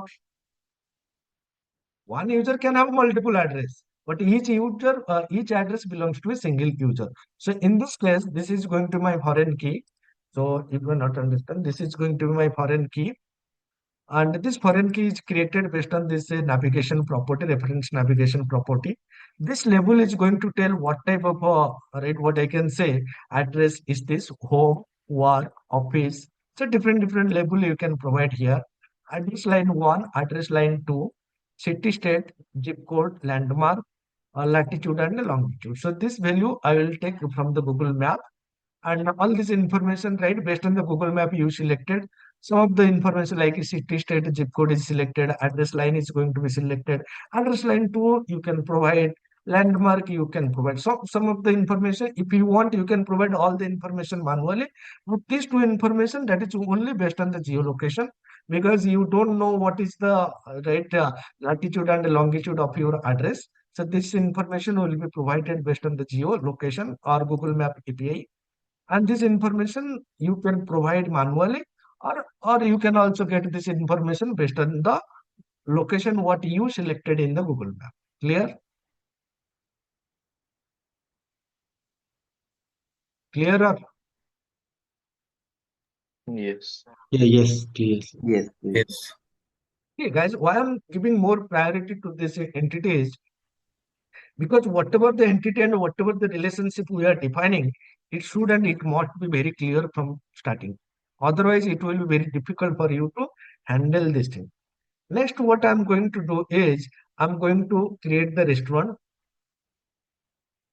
See, so this is my restaurant, and here, right, once the restaurant owner approved, then he can provide the restaurant information, right? Whatever is restaurant details, that what I'm going to text, right? So in this case, see, this is my restaurant information. Someone asked that why we are not storing the restaurant details here. Not required. So once the restaurant owner is active, right? Then only he can apply this restaurant. So here you can see whatever the restaurant ID, whatever the restaurant name, uh, description, phone number is approved, right? So this name, whatever name you want to provide your restaurant, whatever the description, phone number, restaurant phone number, whether this restaurant is approved by the admin or not. See, first of all, the restaurant owner needs to be approved. After then, this restaurant to be approved by the admin. So don't think that restaurant owner is approved means whatever restaurant information you will provide, everything is going to be approved. No. So that again, that right, functionality is going to be managed by the system. So then is approved. Then this is going to my opening time when the restaurant is going to be closed. So this average rating review count. So these things is not required here, right? What I can do is we need to calculate this manually. Manually means we should not store this information in the database. So this see. So whenever we are doing some kind of a average rating count, review count, so this needs to be calculated dynamically. So based on the number of review, number of rating, that information we need to count. Again, right, for that purpose, what I can do here is, right, I'm going to use something called no count, no, not map. So not map, not map.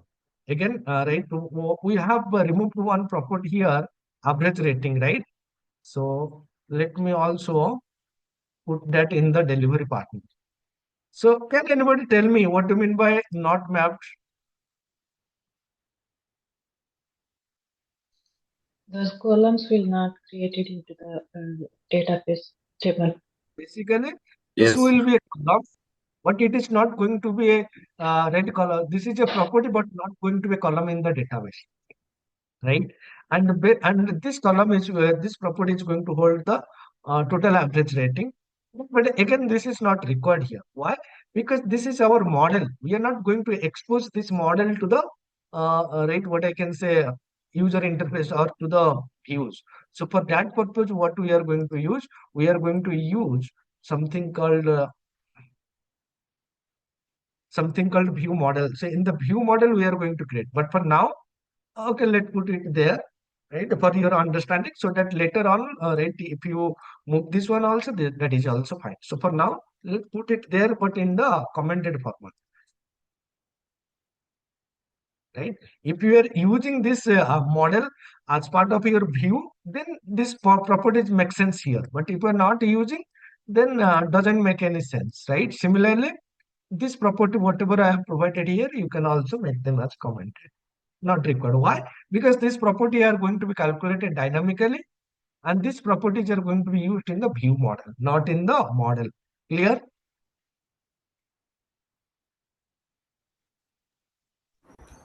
Sir, can you repeat once, please? Sorry. See, this average rating and review count. Do I need to store this? What is the average rating and review count in the database?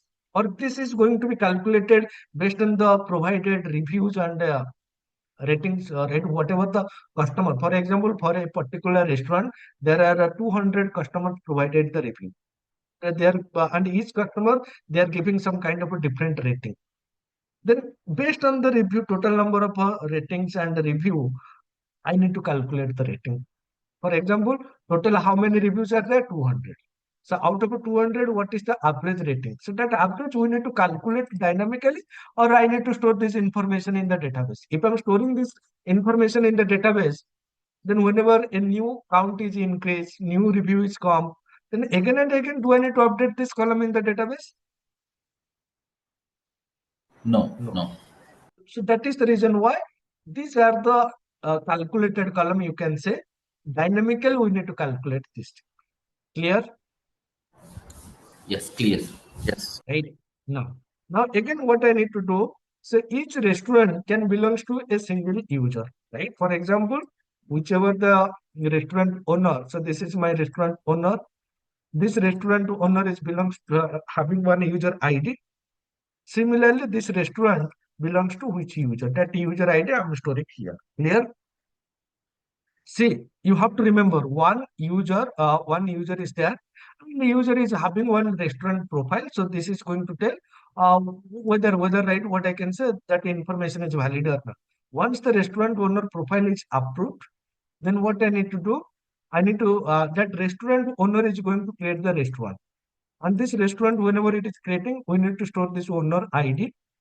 Instead of owner ID, if you are going with this user ID property, that is also fine. But to make this you understand better that this restaurant owner is who is the owner of this restaurant owner.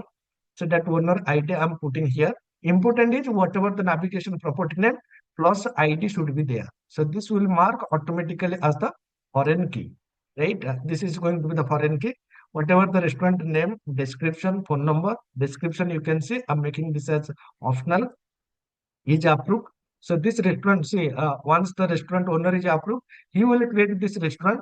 And once the restaurant is created, again, this restaurant needs to be approved by the admin in order to display in the list so that the customer can select this restaurant. For that purpose, this approval process is there. Possible when the right restaurant is going to be open, when the restaurant is going to be closed, the time. If you want, you can provide one optional logo for your restaurant. So this is going to be the logo your image. And this is optional. That is the reason why I'm putting this question mark, right? And again, here you can see menu categories, restaurant concerns, and orders. So basically, what are these things? So you just tell me. So menu categories means it is going to tell this restaurant is providing, right? Okay, let me put this one first. Okay. So this restaurant cousin means what? So this is going to tell this restaurant is going to provide what type of a food? Italian, Indian,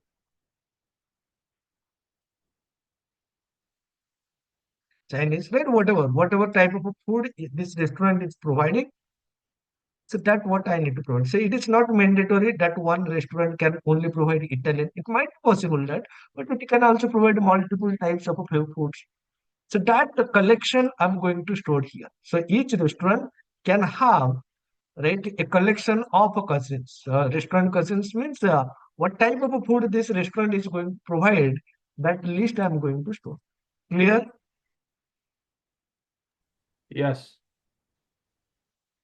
Then this menu category, this is going to basically provide what, for example, if I'm taking this Italian, Indian, so whether it is providing what type of a menu. Menu means you can see if you are going to the restaurant, we are giving you the menu.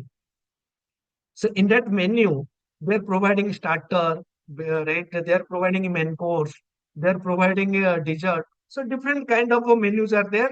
And in starter, what are the different type of starter, which are veg, which are non-veg. In the main course, you will find different kind of main course items, again veg and non-veg.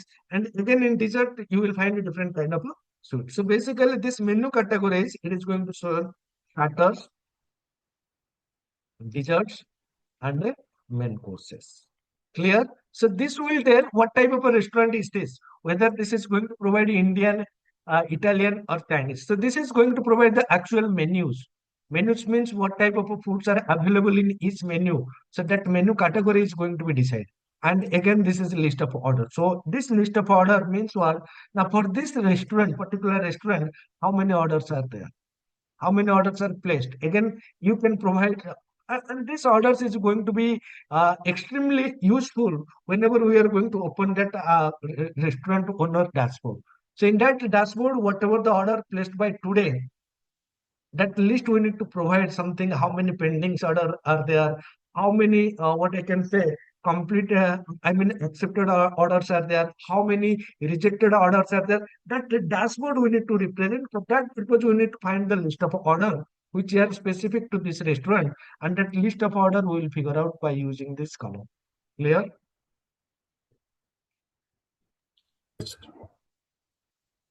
So one restaurant can have multiple cousins, one restaurant can have multiple menu categories, and one restaurant can have multiple orders. Clear? Yes, sir. Yes. Right. So now what I need to do, I need to copy this and paste it here. So restaurant model is done, right? So now restaurant model is done. So next what I need to do, I need to use the restaurant address. So restaurant address is means what? Means where that restaurant is located. And what is the longitude and the latitude. So this information we need to store, and this information is very, very important whenever you are searching the restaurant. For example, if you open your mobile app or if you open the website and if you are going to look for the restaurant, then whichever restaurants are nearer to your location, that restaurant list is going to be displayed. So if you want to display that restaurants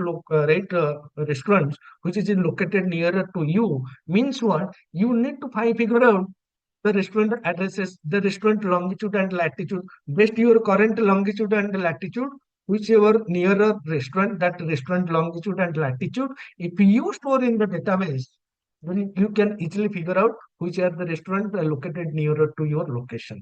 So for that purpose, the restaurant address we are also going to store. So for this purpose, I'm going to create another entity.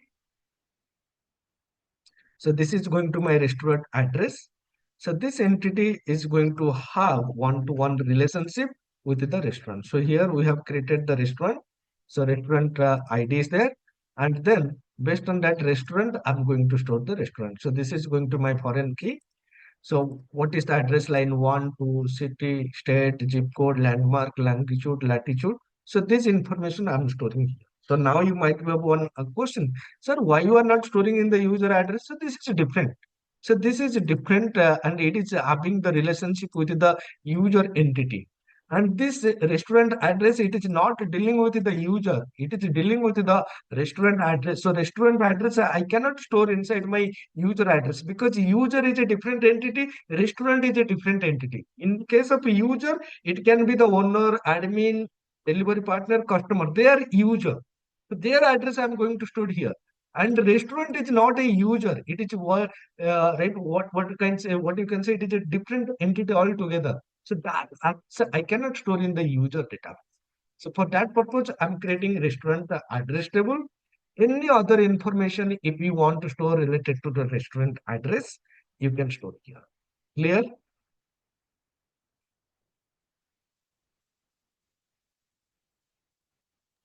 Yeah. Clear or not? Yes, yes. Yes. Yes. Okay. So now, if you look at this restaurant, so here we have provided a different type of a restaurant cousin. So let us see this restaurant cousin is going to be a one-to-many relationship. So basically, you just tell me. So cousin means I'm having Italian, Indian, and the Chinese. Let assume. So is this Italian cousin can be used by multiple restaurants? This Yes. Indian cousin can be used by multiple restaurants. On the other hand, Yes. you tell me one restaurant can have only one cousin type or one restaurant can have a multiple cousin type. Multiple. So you just tell me what is the relationship between cousin and restaurant? One to one to many, or many to many? One to many. How one to many? Many to many. Many to many, sir. Many to many. Yeah. Means one cousin can be used by multiple restaurant and one restaurant can have a multiple cousin. So that means the relationship between them is going to be many to many. So let us manage this many to many and then all these things. So first of all, who is that guy, right? I'm going to remove that who is putting that message, Mukteswar, Sujan. So what is happening, Sujan? I'm saying again and again, don't put anything on the chat window. So guys, can anybody tell me how to disable the chat window? Because this is completely distracting. No one. Okay, no one. Now nobody can chat me. Okay. So in this case, next what I need to do, I need to define my cousin entity. So go to the model class. create a class file. So this is going to my cousin master table. You can consider what type of different types of uh, foods type you can consider, which is provided or supported. So Indian, Chinese, Italian. So any you can consider this is going to be the master table where one cousin ID is there, cousin name is there. Image, right? If you want to provide one URL, that is fine. One cousin can have multiple restaurant. Guys, remember one cousin can have multiple right restaurant. So basically, to implement one-to-many relationship, here you can see, right? So this is my restaurant table. So here you can see this restaurant table, it is not dealing with the cousin, and this cousin table, it is not dealing with the restaurant. I can do this thing, right? From the restaurant, for example, I can do this thing. So here I can write cousin, right? And here I can also write the restaurant. That is possible. So this is possible. So I can write like this. So now if you look at this restaurant as cousin, it is right having uh, one to many, and it is also having one to many. So in this case, what will happen? That joining table is going to be created automatically. So automatically, the framework is going to create a joining table to manage the many-to-many relationship between restaurant and coaching. So now what is my requirement? My requirement, I'm not going with the default joining table, which is going to be created by the framework. Framework in the sense entity framework core. So rather than what I want to do is, I want to manage this thing manual. So for that purpose, what I'm going to do, I'm going to create this table manually to maintain the relationship. So instead of a cousin and instead of a restaurant, so both now pointing to a different entity altogether. This restaurant cousin and this restaurant cousin is going to manage the going to manage the many-to-many relationship. Now you just tell, so many-to-many relationship means what? That means it is going to have the primary keys of both this entity. They are going to be created as a composite primary key, and each one is also going to be a foreign key pointing to the restaurant entity and the cousin entity. If this is not clear at the moment, don't worry. Let me create this entity so that you will get the clarity. So now I'm creating. See, if you are not creating this entity, then that is also file. You can directly specify those entity name, which is going to manage automatically. But for now, I'm creating this one. So now you can see this is my restaurant cousin. So what entity it is storing? It is having a composite primary key. So what is this composite primary key? The primary key is the combination of two things. What are this? Restaurant ID and coaching ID. So what is the advantages of making this as a composite primary key? Can anybody tell me? What is the advantages of making a composite primary key?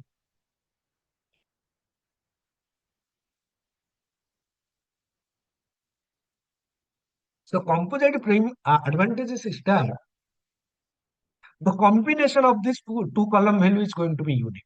So one restaurant and one cousin means, for example, restaurant is ABC, cousin is Italian means ABC Italian is only going to be exist once. You cannot store ABC Italian two times inside this table. It doesn't make any sense. Why should I store a restaurant ABC cousin Italian two times in the table? Doesn't make any sense. Restaurant means what? So one restaurant can have one cousin called what I can say Italian. The same restaurant can have another cousin Chinese. The same restaurant can have another cousin Indian. So that the three combination is going to be used. Again, this cousin ID, for example, Italian can be used by restaurant one, can be used by restaurant two, can be used by restaurant three. That means this joining entity, what I have created here, using this joining entity, or you can say using this table, can I manage many-to-many relationship between my restaurant and cousin types? Yes. And again, so this is going to be managed also. It is going to avoid the duplication. Means what? You will not find any duplicate entity which is the combination of two things. So this table is going to manage the many-to-many relationship between restaurant and cousin. And this property I'm using here. Clear? So now you can remove this one which doesn't require. This is required, right, whenever you are going to implement this thing. So whatever I have discussed manually, if you do not create this table, that is also going to be handled. For that purpose, you have to provide this right, restaurant cousin instead of cousin, restaurant cousin, you have to provide restaurant, and in the restaurant entity, you have to provide cousin. That's what I have shown you earlier. Clear? So basically, this entity is basically created to manage the many-to-many relationship between restaurant and cousin. Clear? Yes. So now, so what we have discussed that restaurant and how to create the right, and whether this restaurant providing what type of foods, that what we have provided. That means Italian, Chinese, and all this. Now next, what we need to do, we need to manage the menus, right? Menu category. So let me create a class file.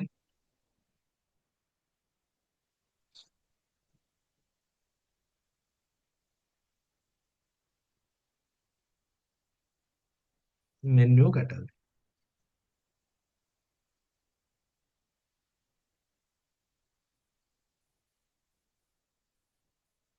See, so whatever the menu category ID, category name, description, display order.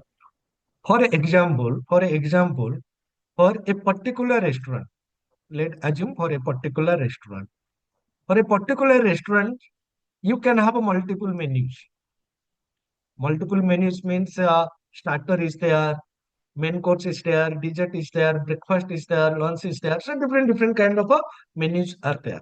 So for each restaurant, right? For each restaurant, what all menus are available, that information we will store here. Clear? Yes. Right? And this display order is going to decide what is the display order I need to display whenever someone look for the menus of a particular restaurant. So this display order, you can, for each menu category, for example, let us assume starter, that display order is 1. For main course, the display order is going to be 2. Some other thing, the display order is going to be something else.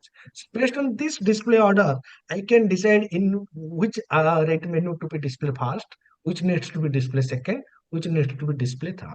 Clear? Yes. Right? So that the menus, right, which whatever menus are available for a particular restaurant, that what I'm going to store here. Clear? Yeah. Yes, sir. Now you just tell me. So once you understand this menu category, then what should be the next? Next is the menu item. Menu item means what? For example, let's assume for a restaurant, for the restaurant whose name is ABC, for that restaurant we have created 3 menus. So whatever the menu I created, I created starter, right? I created main course, something like this. Then what is the next step as per your understanding? Then within the starter, what are the menu items? Within the main course, what are the menu items? That what I need to display? Yes or no? Yes, sir. Yes, sir. Yes. Then just tell me, for a particular menu, how many items are going to be there? Only one item or multiple items? That Multiple. means multiple, definitely. So in that case, what I'm doing here, now for each menu category, I'm going to have multiple menu items. That is the reason why I have provided the navigation as a collection. So next, what I need to do, I need to create this menu items. Clear or not? So this display order is going to tell which should display first, starter, then main course, then whatever the right dessert. Then this starter, within starter, whatever all menu items are there. So that list I need to display. In the main course, whatever main courses are provided by this particular restaurant, that list I need to display. So for that purpose, right, what I need to do next, I need to create the menu item. So this is going to be my menu items. So please observe here. So menu items. So each menu items, definitely it belongs to a particular menu category ID. So each restaurant, see, it might be possible that you will see that menu items table is going to contain many duplicates data. For example, here you will find chili chicken, and this chili chicken item name you might be going to find in multiple times within the table, and it makes sense. Why? Because that items, right, for it belongs to restaurant. So multiple restaurant, they can provide the same item. So same item means multiple entry will be there. And you might have one question, sir, why we are putting multiple times? Yes, it makes sense. Why? Because that item what I am providing, that description, that price is going to vary from restaurant to restaurant. Is this a constant? No, not constant. If it is constant, we can create a separate table, but it is not going to be constant. And the name, whatever name, right? For example, for restaurant one, they are providing the item name something ABC. Same item can be given a different name in a different restaurant. The same price for restaurant one, the price is going to be 100 USD, sorry, 100 INR. For restaurant two, it is going to be the same item, might be the price is going to be 200 INR. So that things is going to be vary. So this is the reason why. Don't be confused if you are finding the same name multiple times within this menu items table. So here you can see whatever the item name, whatever the description, whatever the price, whether it is a veg or non-veg, boolean flag, it is available, non-available, what is the image URL, optional if it is available, and more particularly, see, let me take this one top of this page. So more particularly, each menu items can belongs to a particular menu category ID. And each menu category ID belongs to a particular restaurant. So that relationship is more important, right? And then, so this average rating and all this thing, it is not required at this point of time. Clear? So this is going to be calculated dynamically. Clear, guys? Yes. So that's it. So let me also copy this one and paste it here. So did we updated that information, commented information?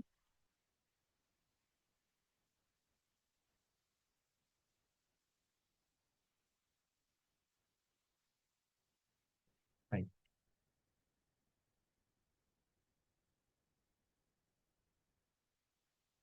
Okay.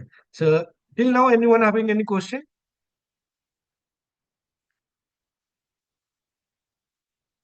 No.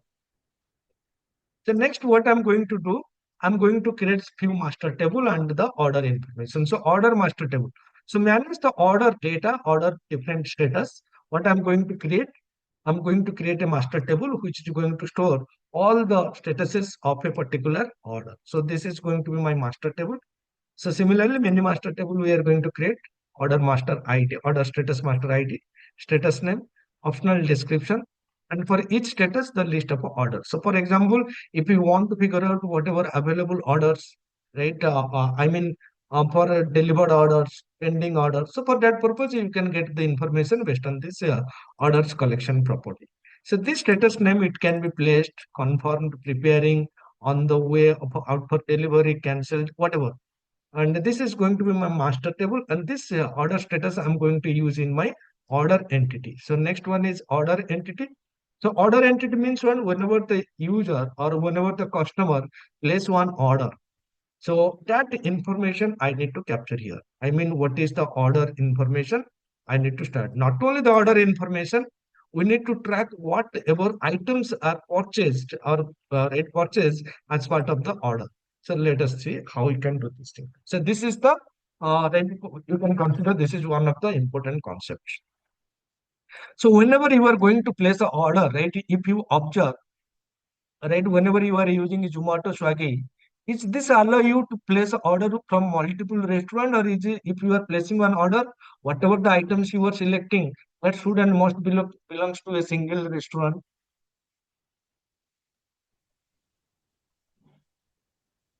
Single restaurant. Single restaurant. Single restaurant.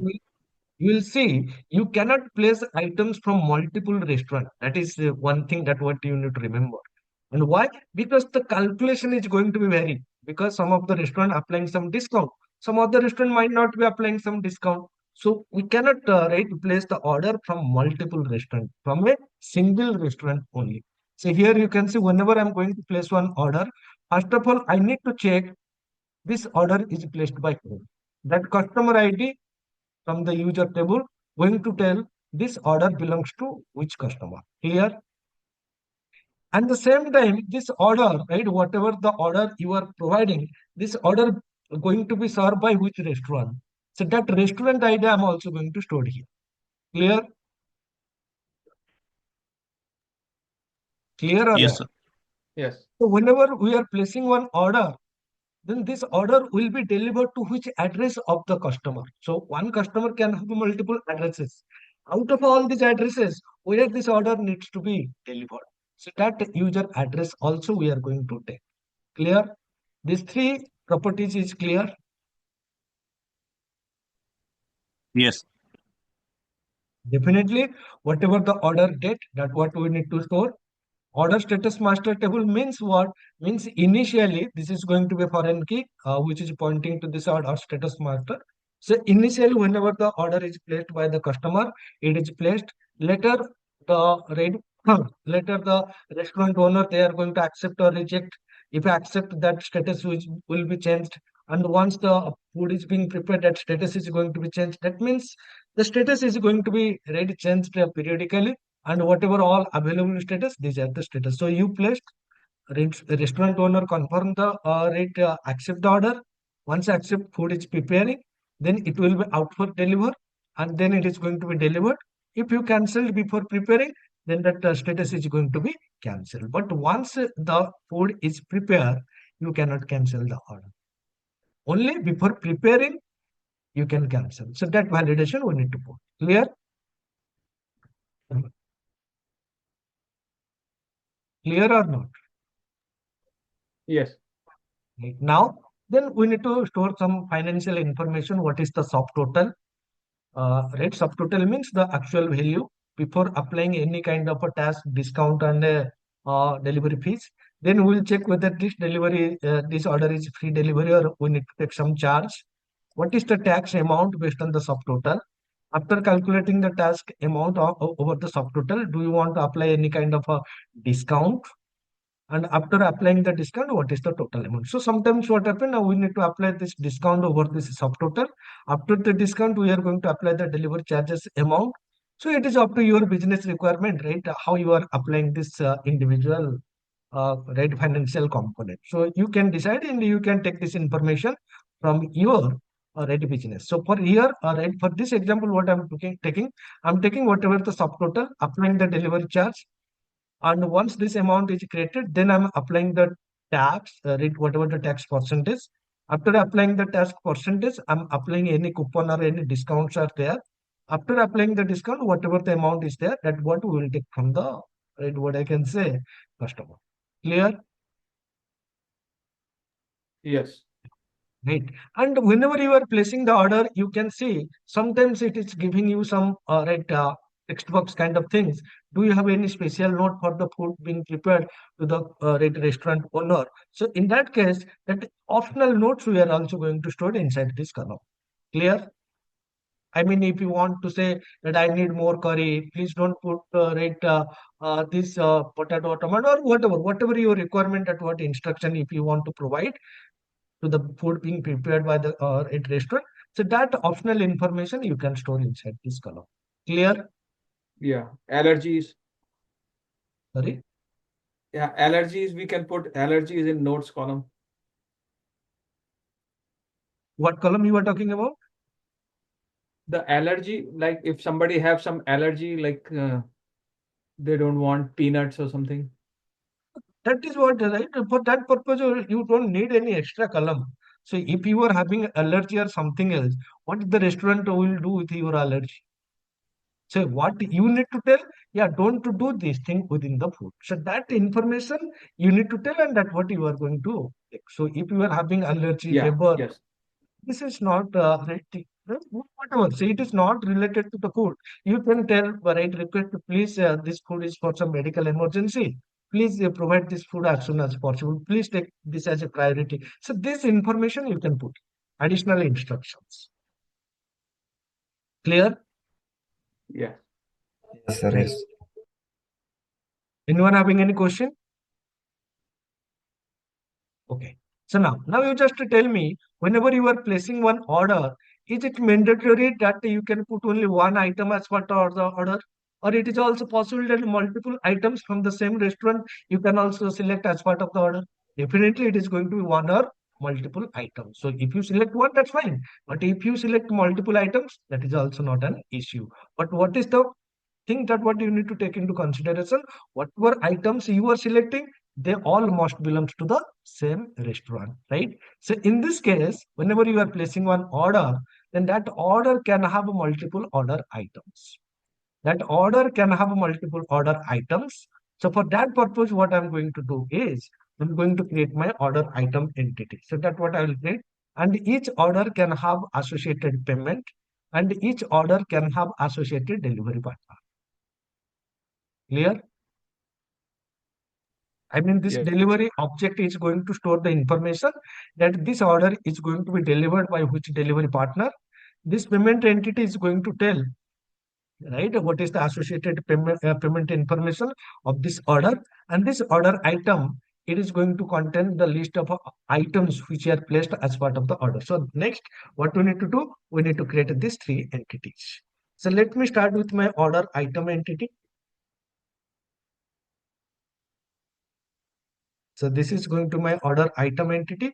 So each individual item we are going to store here. And each individual item means it should refer to this menu item ID. It is the entity which is storing the individual item.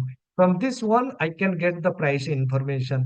So this information we need to get from this menu item. So basically, so here order item ID, this order item ID, each order item ID belongs to a single order. So here you can see it belongs to this order. And this order item ID means what? Which item? That menu item ID it is also going to store. So based on this menu item ID, we can decide whether it is chili chicken, paneer, tikka masala, whatever. So that information we can figure out. And based on this menu item ID, I can get what is the current price. So that price I need to fetch, and whatever the quantity you selected, 1, 2, 3, that what you need to select. And this is going to be the unit price. This is the price at the time of order. This price might be changed. For example, today it is something or it might be changed. So for that purpose, whatever the menu item price, that what we need to store also here. And this is going to my total price. This is a calculated column. So for this total price, we are not going to create any database column. This is going to be a calculated column. So this price is going to give me what is the total amount, right? And total amount is going to be quantity into unit price. Clear? Total price means for this individual order item, what is the total price? That is nothing but the unit price multiplied by the number of quantity you selected. Clear? Yes. Right. So next one is delivery status master. So this delivery status master, guys, it looks like similar to order status master, but it is going to be a different one. So order status master is going to represent the order overall status, and this delivery status master is going to be used by delivery person. Means when the order is being assigned, picked, right? I mean, this assigned means this is assigned to which delivery partner, whether the delivery partner picked the order or not, whether the delivery partner is on the way, and whether the delivery partner delivered. So that status we are going to maintain uh, right within the delivery status master table. Clear? Yes. Right. And this delivery master Hello. table, yes. Why we say this equal to a master table? Say what you just tell me why we are creating a master table. You just tell me. No, sir, I don't know. So see, if you are going to store some data, for example, right, you are developing one application. So you just see, if you are asking this master table, why at this time? I'm asking why you are not asking this question whenever I'm creating this role master, whenever I'm creating this order status master, why you are not asking this question at that time? Because of the data integrity. Sir, what do you mean by data integrity? Data integrity means what are all allowed values. For example, in this case, order table, I'm using this order status master. Order status master means this is my foreign key. Foreign key means what? Whatever values are stored in this order status master table, only those values I can store. So let's assume I'm not using this order status master, I'm using a string property here to represent the status. So if I'm using a string property to represent the status, whatever value I can store. For example, you are placing confirm, so you store confirm. So instead of a confirm, I'm going to store something different value accepted, some other value, right? So anything you can store. But that is what I don't want. I want proper value. I want some valid value for that particular column. So that is the reason why in creating the status master. So status master means whatever values are there, so these are the valid value for that particular column. Clear? Yes. Right? Now, whatever the master table going to contain, for example, these are the 4 values are going to be there inside this master table. That means wherever this foreign key is referred to this status master table, that foreign key value are going to be this one only. So whatever the delivery status ID, these are going to be the valid value. Other than this, if you try to store something else, it is going to be invalid. So basically to maintain the data integrity. So whatever the data you are going to store in the database, that is going to be valid data, accurate data, and consistent data. So for that purpose, we are using this master table. So this is going to Yes, my sir. delivery master table.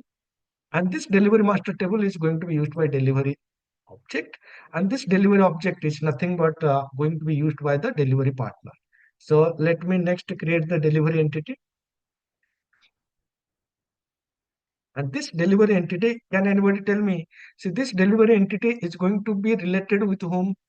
It is going to be related with the order entity. It is going to be related with the delivery partner entity. So which order is being assigned to which delivery partner, and what is the current status of that order? So we are going to store it inside this entity. Clear? Yes or no? See, Yes. you Yes. just tell me, whenever you place one order, so that order is going to be delivered by whom? Delivery partner only. Yes or no? Yes. Yes, sir. Yes. That information we need to store somewhere. Na? This order is assigned to this delivery partner. And what is the current status of that right order, right, which is going to be updated by the delivery partner. So this is going to my delivery ID. So here you can see my order ID. And this order ID is assigned to which delivery partner. So here you can see we have already created this delivery partner profile. So that the profile ID I'm storing here. When this delivery partner will pick the order, when it is delivered, I mean the pickup time and the deliver time, that what based on the distance from your restaurant to the your address, that is going to be calculated dynamically, expected delivery time. And this is going to be the delivery status master, means what is the current status, whether this is picked by the delivery partner, whether it is on the way deliver, or whether it is delivered. So that information we are going to store here. So based on this order ID, based on this delivery profile ID, we can calculate how many deliveries are done by this particular person, and accordingly that commission is going to be decided. Clear? Yes. Yes. Right, so this is my delivery partner profile. So next what, right now, if you come to this order entity, so in the order entity, we have provided this order items. So let me move this one into right product delivery info. So this delivery info is also one. So now what I need to do, so here you can see each delivery, each order is having its associated delivery. So this delivery is going to decide who is the person going to deliver this order, what is the pickup time, what is the deliver time, and what is the current status. That's what it is going to maintain. So next one is the payment entity. So payment entity, first of all, I will create one payment master table, which is going to tell what are the valid payment method available and what are the valid payment status available. So payment type master means what are all payment methods available within your system. So how you will ensure that this payment is being made by credit card, this payment is made by UPI, or the user is selected the COD option, that is cash on delivery option. For that purpose, I'm going to use this payment master table. So this type name is going to be credit card, UPI, cash on delivery, and this payment master is going to be used by the payment entity. So now next one is this is payment type master, which is going to tell what all available payment types are there. So apart from these three, nothing is going to be accepted. Next, what I need to do, I need to create one payment status master table, which is going to tell what are the valid payment status. So let me go ahead and create this one. So valid payment status means pending, completed, and print. So these are the valid payment status. And again, this is going to be used by the payment table. So next, what I need to do, I need to create my payment entity. So go to the table and create this one. So this is going to my payment entity. So in the payment entity, you can see I'm going to store, right? And you just tell me, this payment is related to one order or not? So whenever I'm taking one payment, that payment is going to have a direct link with whom? Direct link with the order. I'm not going to store, right, who is the customer, and nothing is going to be there. So this payment information, payment is going to be linked with the order. Then this order is going to have a link with the customer. This order is going to be linked with the restaurant. And this restaurant is going to have linked with the restaurant owner. So that is how it is going to be linked. So in this case, you can see this order, right? This payment is made for which order, and whatever the amount. So this amount, why I'm taking this amount, right? So we need to do the validation. Validation means whatever the order amount, whatever the payment amount, they must be matched. So that amount I'm also going to take. So this also going to tell how much amount is being taken for that particular order. And obviously, what is the payment type, what is the payment method, and what is the payment status, and what is the payment date. So this information we are also taking. Clear? Yes. Yes. So guys, one more thing that what I'm going to do here is I'm going to develop all the model, but at the same time, like all of my previous real-time applications, one module I'm going to give you as a task. Because right, if you understand 10 modules, right, out of 10, if you understand 9 module, one module you should develop by yourself. So similarly, in this case, that cancellation model is going to be a task.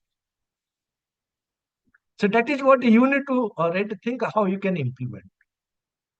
I'm not going to, and it makes sense because if you are understanding 95% of the project, high percent you need to give your in. So and that what makes you right a better developer. So don't right, because suppose you are going to work with a new project, now you are going to develop. So at that time, you need to use your right thinking capacity. You need to use your brain. You need to think how I can decide what should be the feature and how to handle all these things. Right? That's what you need to do. So out of 10 modules, 9 modules I'm going to develop. One module starting from designing the database to implement this, integrating with other entities. That is your responsibility. Right? Clear? Yes, sir. Yeah. So next, what I'm going to do is I'm going to use the review entity. So this review entity is going to store the review information. And based on this review entity, we are going to take the reviews, right? We are going to calculate the average review, calculate the total review based on the restaurant, based on the item. So based on the restaurant, I can calculate how many number of reviews are there and what is the average rating. Based on the menu item, also I can do the same thing. If I'm going to filter the data based on the restaurant ID, I will get the total number of reviews are there and what is the average rating. And based on the menu item ID, along with this restaurant ID, I can also get the total number of reviews and what is the average rate. Clear? And again, in this case, Yes, sir. so, and one user is going to give the review, that user ID I'm storing. And more importantly, that user ID, whatever it is giving the review, he should have purchased the order, right? Whatever the menu item ID, that what we are storing in our order items table. So in the order items table, we need to validate whether this particular user placed an order with this item or not. If he placed, then only it is a valid one and he can proceed and give the review. And accordingly, so the way we have designed this database, we can calculate the total review and average total number of review count and average review, not only for the restaurant, but also for each individual item of the restaurant. Clear? Yes. And so this is going to be my review entity. So then what I need to do, we need to integrate the offer model. So basically, if you want to apply some kind of a discount, some kind of a coupon code, so for that purpose, you can go ahead and integrate your offer model. So this is what I'm going to store. For example, right here offer ID, offer code, description, discounted amount, start date and end date. So in this case, this is from the right for all what I can say. This is for all the restaurant. Who's there asking anything? Arun? Okay. So basically, whatever the offer model I'm showing here, it is overall item, overall restaurant. If you want, right, that each right, what I can say, restaurant can have specific offer. You can create a separate entity where you can store the restaurant related offer details. That is also possible. So basically, whatever the offer code, something first 50 or something like this. Whatever the discount you will get for this offer code and when it is going to be start and when it is going to be end, that information we need to store and right, and that is going to be applicable right if they apply this offer or coupon code at the time of a order. Clear? Yes.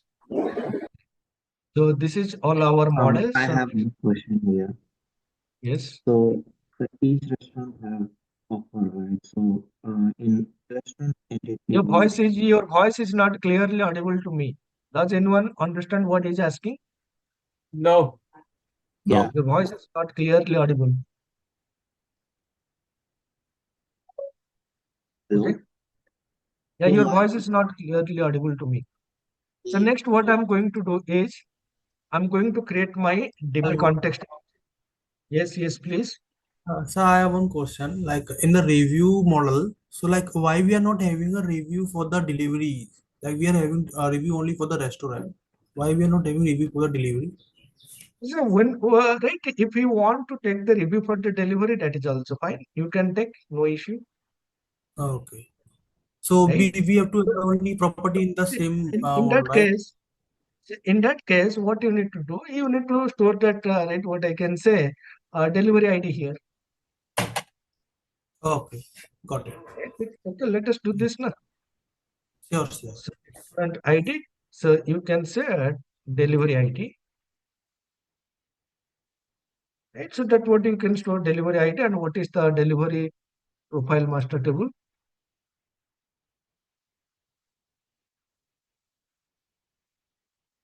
Delivery table is there now. We have created one delivery table. So delivery ID, that's what we need to store. So that what you can manage, right? So this is not a big deal. So Sure. you can manage this thing, right? So right, something that is what I'm saying. Some improvement is there, right? Don't think that it is going to be the Zomato and the Swiggy of that. And if you think that one person in 15 days will develop the complete application, then why there are right so many developers, right, analyst, DBA, business testing teams are working. So definitely 100% there is a scope of improvement. But overall, you can, if you understand the concept, right, then you can easily manage the concept. So instead of right storing this user ID, you can also store that review ID. Clear? That delivery person ID. So that delivery person ID is also going to right, and then you can also calculate what is the total right delivery or average delivery given to that delivery person. Right? Okay, let us do this.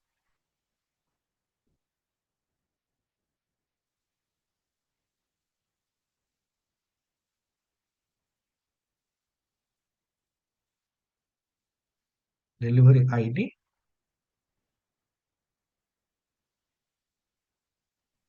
Delivery spelling is Okay, the spelling I will make that.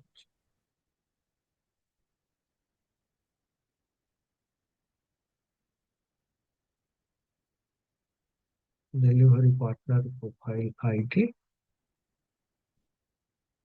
and that is what I'm going to do. Clear? Now it is fine. Yes. yes. Okay.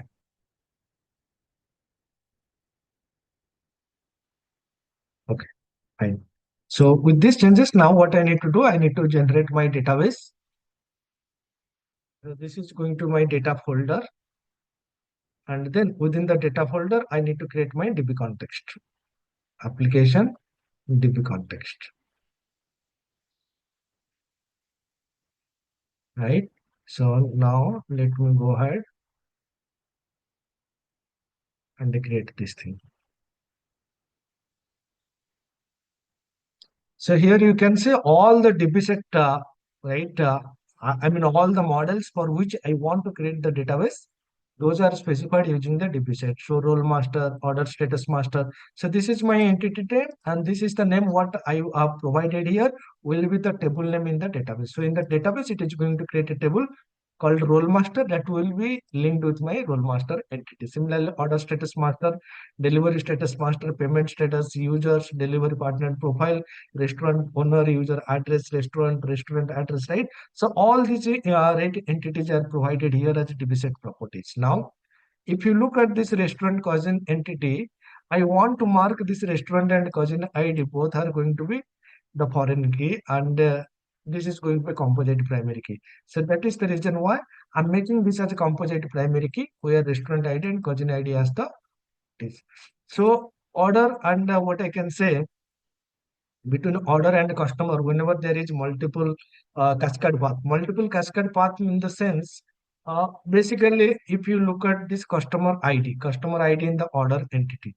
So in the order entity, I'm using this customer ID as a foreign key.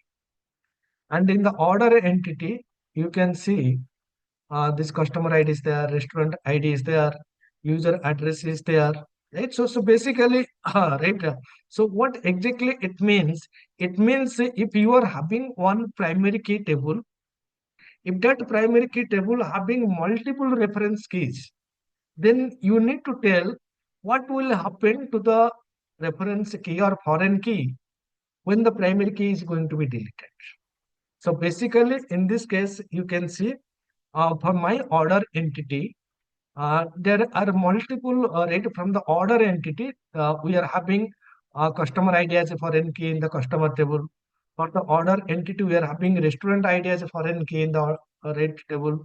So similarly, for the delivery order ID, delivery right, delivery profile partner ID. So these are different right, what I can say foreign key as they are. And these foreign keys are going to, for example, if you look at this order and a payment entity. Yes, so in the order entity, you can see this is going to my customer ID foreign key, restaurant ID foreign key, user ID foreign key. And again, if you go to the payment entity, this payment ID, in this case, order is going to be the foreign key. So multiple paths are there. So you need to tell, right? You need to tell in the sense that you need to configure when there is multiple cycling path between two entities, then how the parent entity, I mean, whenever I'm going to delete the parent entity, what will happen to the child entities? So in this case, what I'm specifying restrict. That means whenever the order, right, so basically the customer entity is there and order entity is there. So between customer and order, there is a relationship. So basically what I'm saying here, so please restrict the deletion of a customer. So you cannot delete the customer if this customer has purchased or placed some order. You cannot delete the customer when the customer having some associated orders. So in this table, if you look at the orders table, right, you will having that customer ID as a foreign key. So this is my foreign key. So now this foreign key means what? This user table is the primary key. So if the user table primary key, I mean that particular entity is deleted, then this order table, this data is going to be orphan data or not? Because because that primary key is deleted, customer is deleted, but still that customer ID is referred in the order table. So is that make sense? No, it doesn't make sense. So what we need to tell? We need to tell as long as the order is exist for that particular customer, you cannot delete that customer. So that's what we are specifying here. Clear? Yes. Right? And the same thing I'm doing for the order and the restaurant. Right. So if you look at this, right, what I can say orders table. So there is a restaurant ID. right? Similar to this customer ID, we can have restaurant ID, we can have user address ID. So these are the right return. So what exactly it means? It means you cannot delete the user entity, you cannot delete the restaurant entity if it is having associated order, you cannot delete the user address if it is being used in some of the order. So that what we have specified here and restricting this thing. And then what I'm doing here, please observe, I'm providing some master data. So this is the master data. I'm seeding using this hash data method. So and guys, remember, as you already discussed right in our entity framework course sessions, so master data, whenever you are providing or whenever you are providing some initial seed data, even though the entity having some primary key column, which is even though going to be auto generated, that is not going to be work. So whenever you are using the hash data method to seed some initial data, every column value you need to explicitly provide, that is to going to be static data. Means you cannot use a GUID, you cannot use a datetime.now, right, which is going to give some different value each time you execute. So that is not going to work. So every value it should be provided explicitly by you. So here you can see I have created 5 role master data. Here you can see I have created my order status master data. Here you can see I have created my delivery master data. Here you can see I have created my pending right payment status master data. And here you can see this is my payment type master. So whatever the master data required by my application, so this data I have provided using this hash data method. So later on, using the user interface, you can also manage this information. So that is also possible. The data we need from the beginning because right, this role master is there. What we need? So this order status master, delivery status master, payment status, payment time master. So these are the master data which is not going to be changed that frequently. If you want, you can update, you can modify, you can write it. Delete is not permitted, right? So basically, you should have some kind of a each active column, right? For example, this is my role master. So here, what I can do is I can add some each active column. So public boolean is active. So, so instead of right, so basically, whenever we are going with what I can say in real time application, so we are not going to deal with it hard delete. We generally prefer to go with the soft delete. Soft delete means what? We need to create a column which is going to tell whether that entity or record is active or not. So that's what we need to provide. So now, so whatever the status master are there, I need to add this is active. So for example, you want to delete one, instead of delete, what you need to do, you need to mark this column as inactive. So next one is order status master. Let me also add this is active here. Payment status master, let me add this is active column here. And then what I need to do, role master we have added, payment type master, we need to add this one. Clear?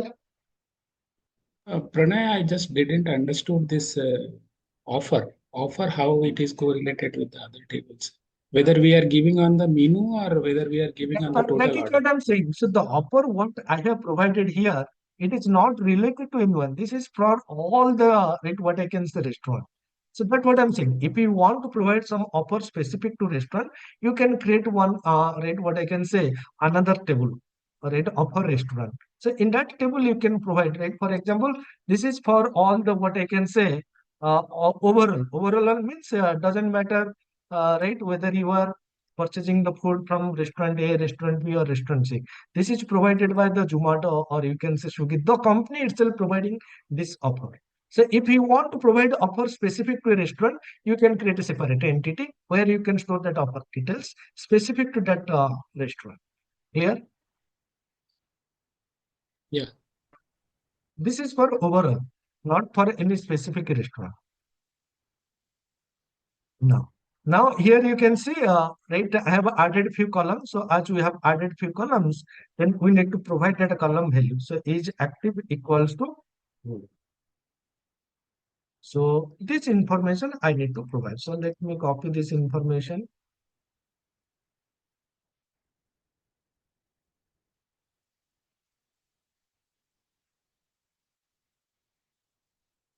Okay.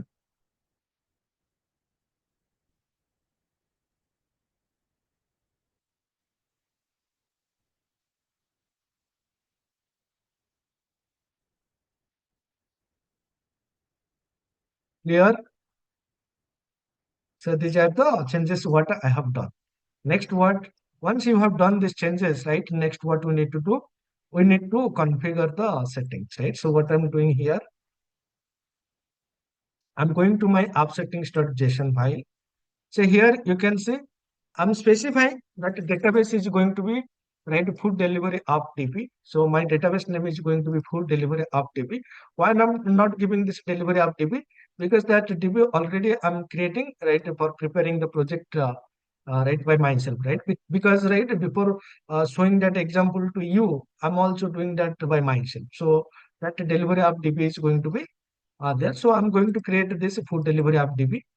So this is the serial configuration. The minimum log level is information. And for Microsoft related namespaces, it is going to be error. System related namespaces, it is going to be error. And it is going to write to means what is the destination you need to provide. So I'm using the async sync here, asynchronous sync. Within this asynchronous sync, I'm configuring that my application is going to use file sync and it is going to generate a file with the name logs. That name is going to be my log underscore is the placeholder, which is going to create a new text file on a daily basis. 30 days file it is going to count. Each file size one is it exceeds 10 MB. A new file is going to be related, right? And the template, right? Role file size limit means what?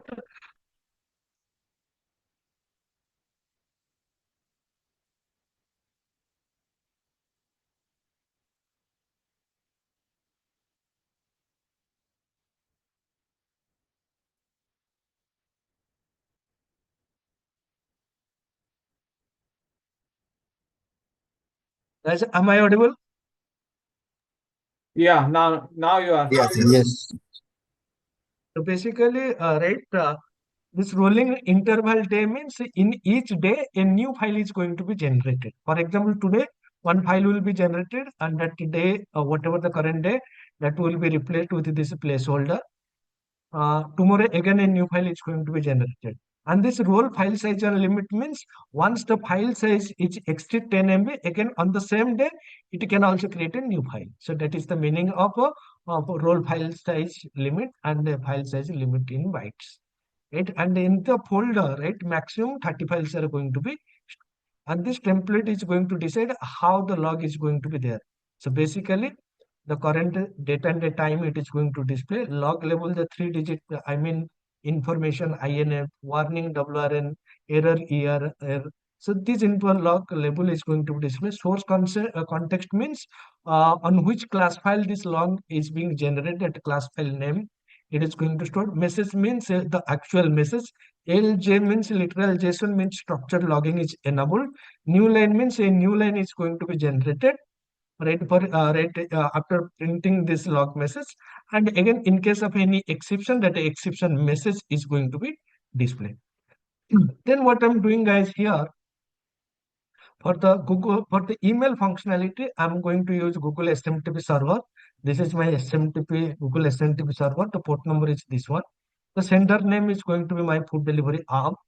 All right, the sender email, your email ID you need to store here, and your Gmail app password you can store here. So this Gmail app password is going to be different than your email password. So whatever email password you are using, that is not going to be one. So this is going to be different than what your Gmail password. So how to generate this Gmail password? Let me show you. So go to your Google account, right? For example, you can go to your account folder. In the account folder, go to this security, right? In the security, you can go to this two-step verification screen. So it will ask you enter your current password. So please provide the current password.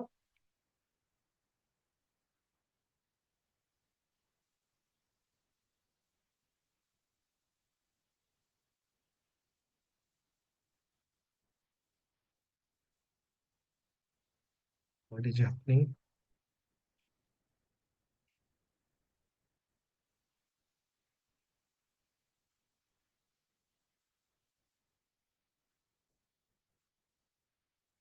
You guys know how to create this app password or not? Yes, we know. Yeah, I know. Right? So, once you come to this one, here you can say app password, and once you click, So you have to provide one name, right? Some name, suppose my password, and you just need to click the create button. Once you click the create button, one password is going to be generated, and that password you need to store here. Clear?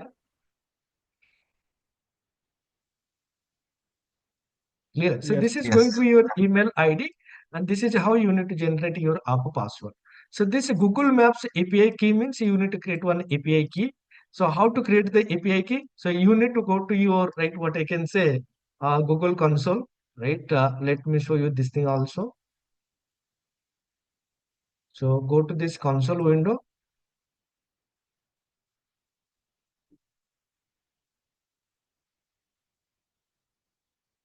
Right.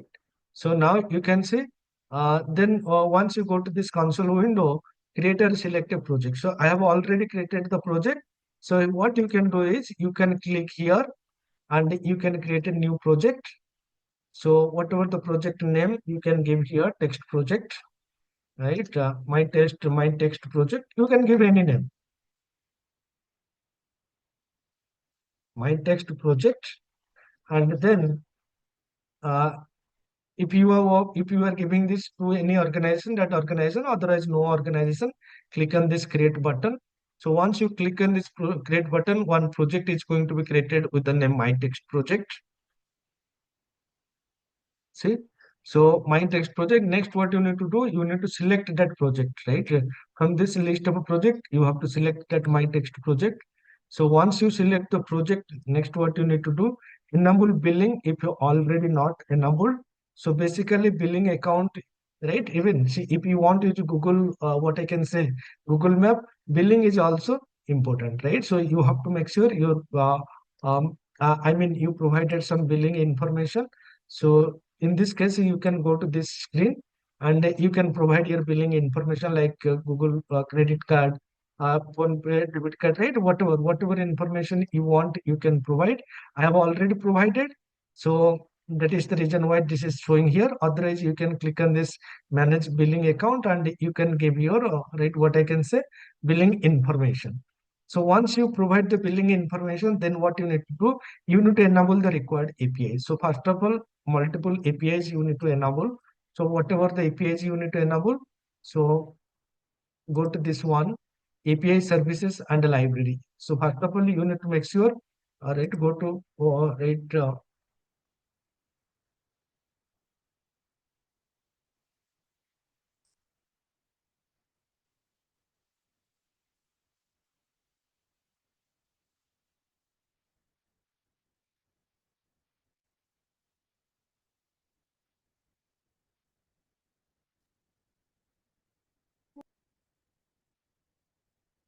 okay. So first of all, you need to select this project and then API service and a library. So you have to come to this library. So you have to enable few rate services. First services is this one, map embedded API. So click on this and then enable this one.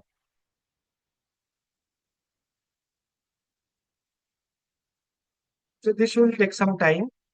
And similarly, you have to map JavaScript API. Similarly, right, you need to enable this right, geo encoding API. So once you provide these three things, right, basically three things, map embedded API, you have to enable map JavaScript API, and you have to enable geo right coding API. So once you created right. Right. So similarly, you can once you enable all these three services, you can get the credential. To get the credential, right? What you need to do, you need to go to this API, and here you can see API services and a credential. So click on this credential, and here you can see create a credential. And once you create the credential, you will get your API key. So that key you need to register here. Clear? Sir, why we have to get the Sorry? password or register in the Google Cloud? Sorry, I'm not getting, right? Your voice is very slow. why we have to register in Google Cloud, sir? See, because I'm going to implement Google Map.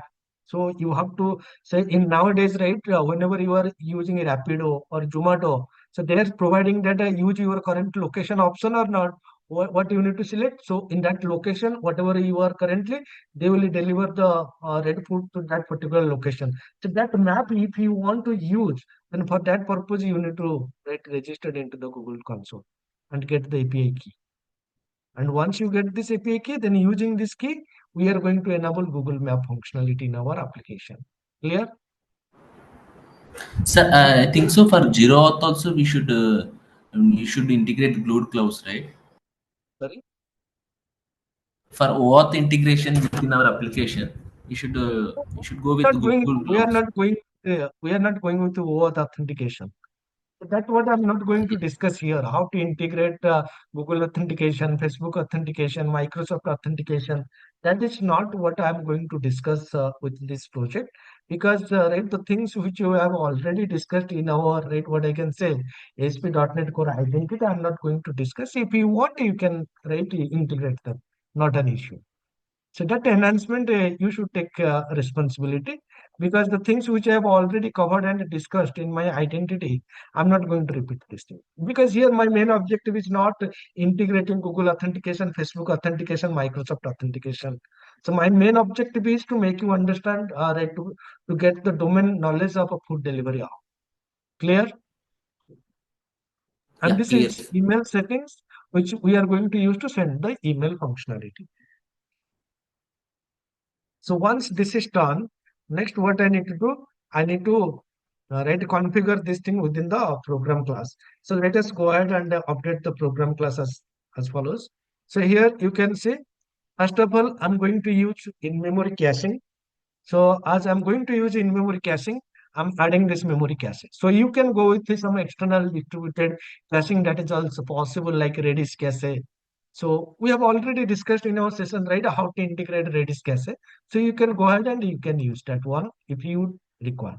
But here I'm going to use this memory cache in memory cache, which is very easy to implement.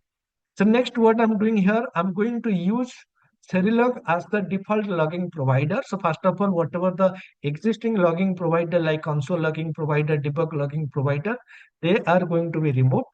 And here I'm telling the framework explicitly to use the Serilog, and please read the configuration from the Serilog config section of my app settings.json file. So this will read the configuration from the JSON file, and for reading this configuration from the JSON file, we need this package. So this package, what we have installed here, serilog.settings.configuration, this package will provide the support to read the configuration settings from the app settings.json file.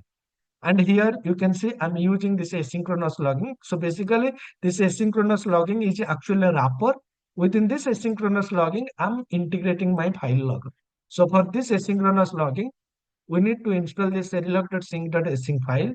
And for file logging, we need to use this serilog.sync.file. And to enable Serilog for your application, this one, we need to install the serilog.asp.NET Core package.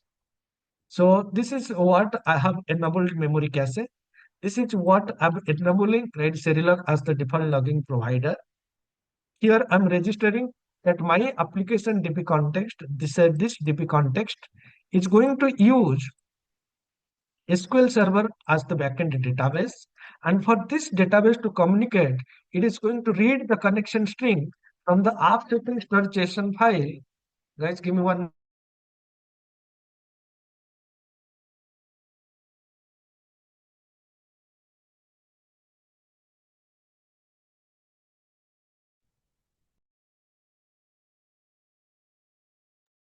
Right. So basically, right, this statement is telling, please read the connection string with the key default connection from the connection string section of the rate app settings.json file. So in the connection string section, there is a key called the default connection. That's what I'm reading, the connection string. And this connection string I'm passing to this use SQL Server method. And this is SQL Server method means we are going to deal with the SQL Server database. So basically our DB context is going to use SQL Server as the backend database. And to communicate with the database, it is going to read the connection string from the default connection key from offsetting.json file. So now in our application, right, we are going to use cookie-based authentication. If you want to go with JWT authentication, that is also fine. But JWT is more frequently used in WebAPI, not in the case of a right MVC application. For MVC application, cookie-based authentication is more important and mostly used. So what I'm doing here, I'm providing my application to use cookie-based authentication. So this authentication scheme.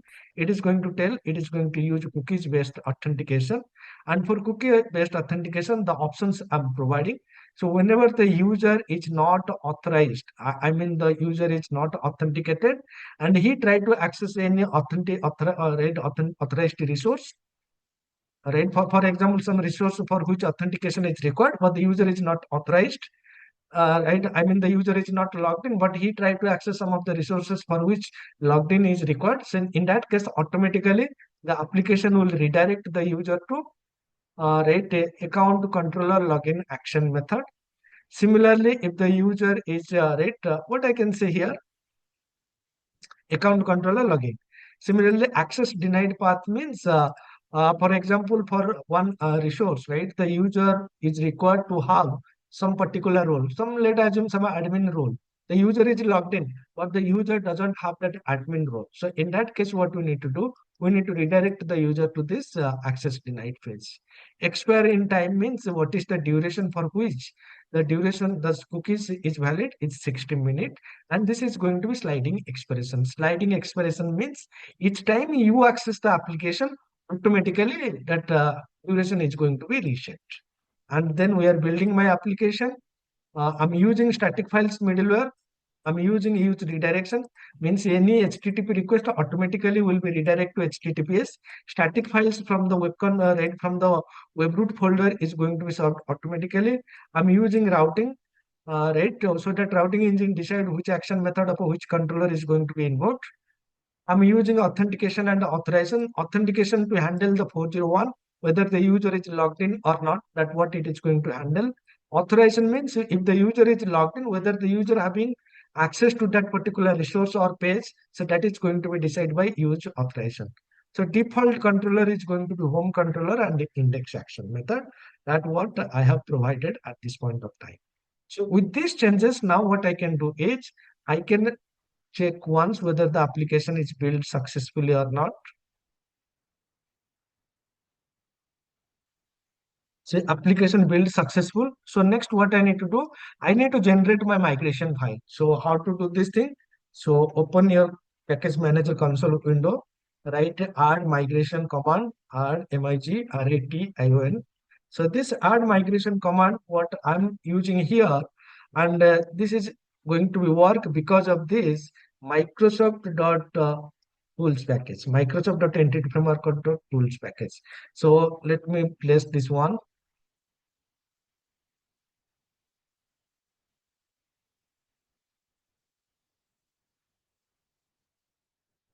Let's update the database.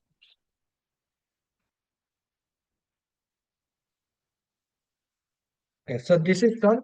Now check whether the database is being created or not. Now, if you see food delivery app is created, and in this database you will see all the tables are there.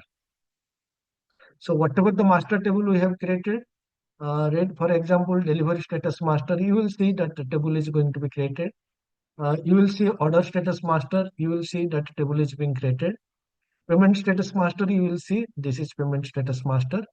This is payment type master, and this is going to my role master. So all the tables are created with the initial master data. Clear? Or anyone having any question?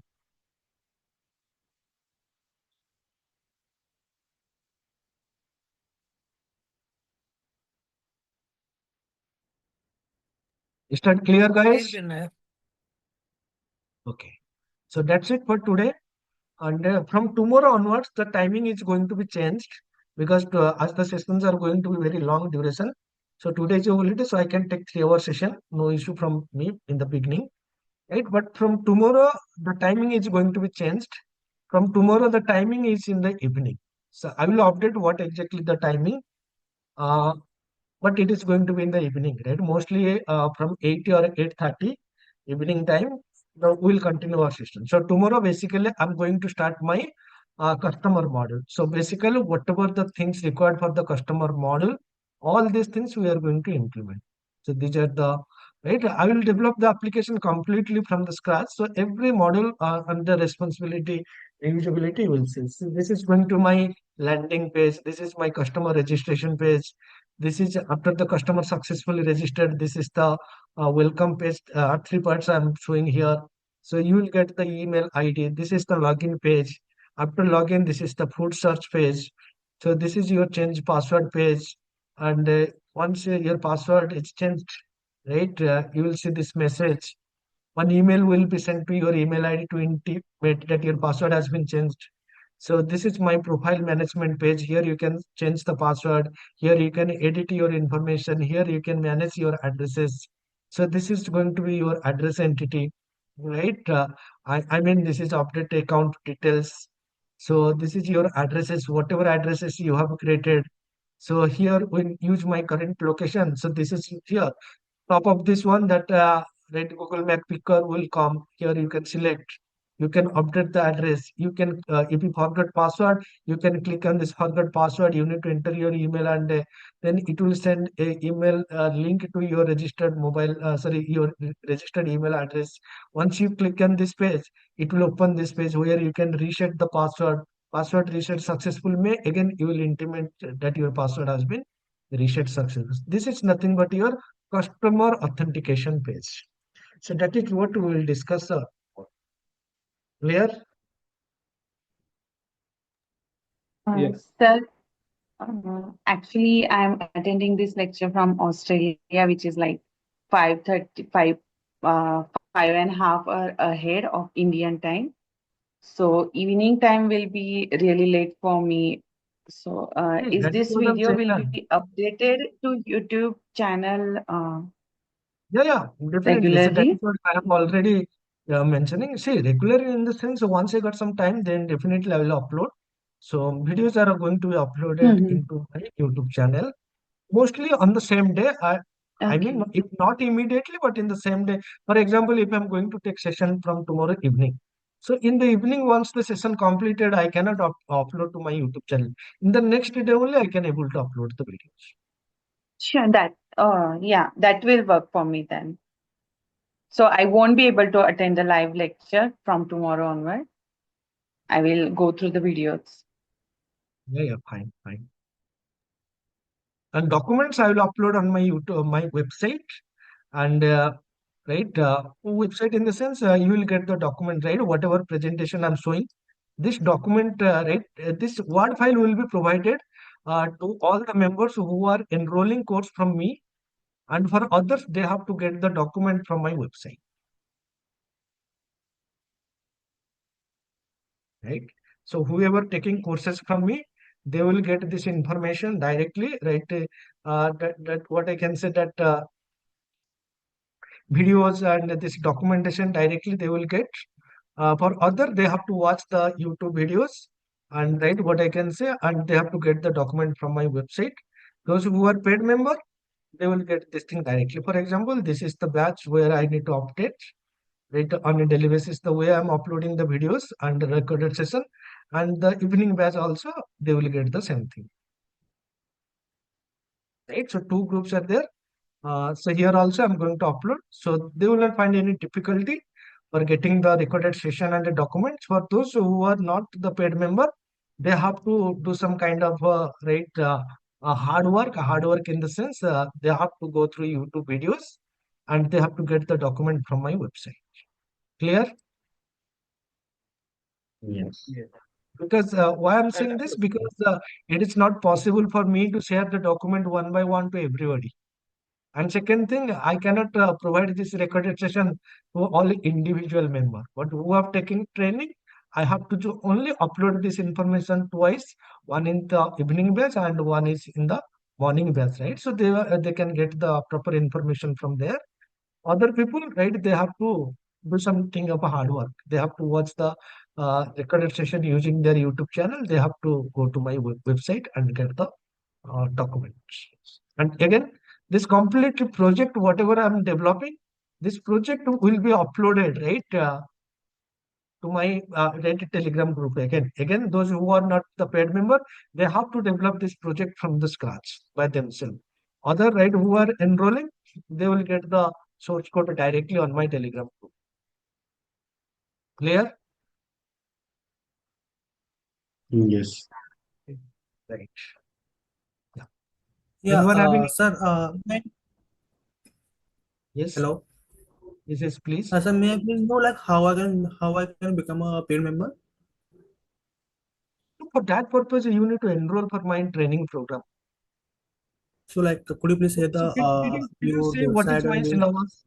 See, if you look at my, right, currently what I'm saying, right, so only right, this project development, what I'm showing, this is only 2 to 3% of my training program. So my training program, okay, if anyone wants to see what is my training program, let me show you.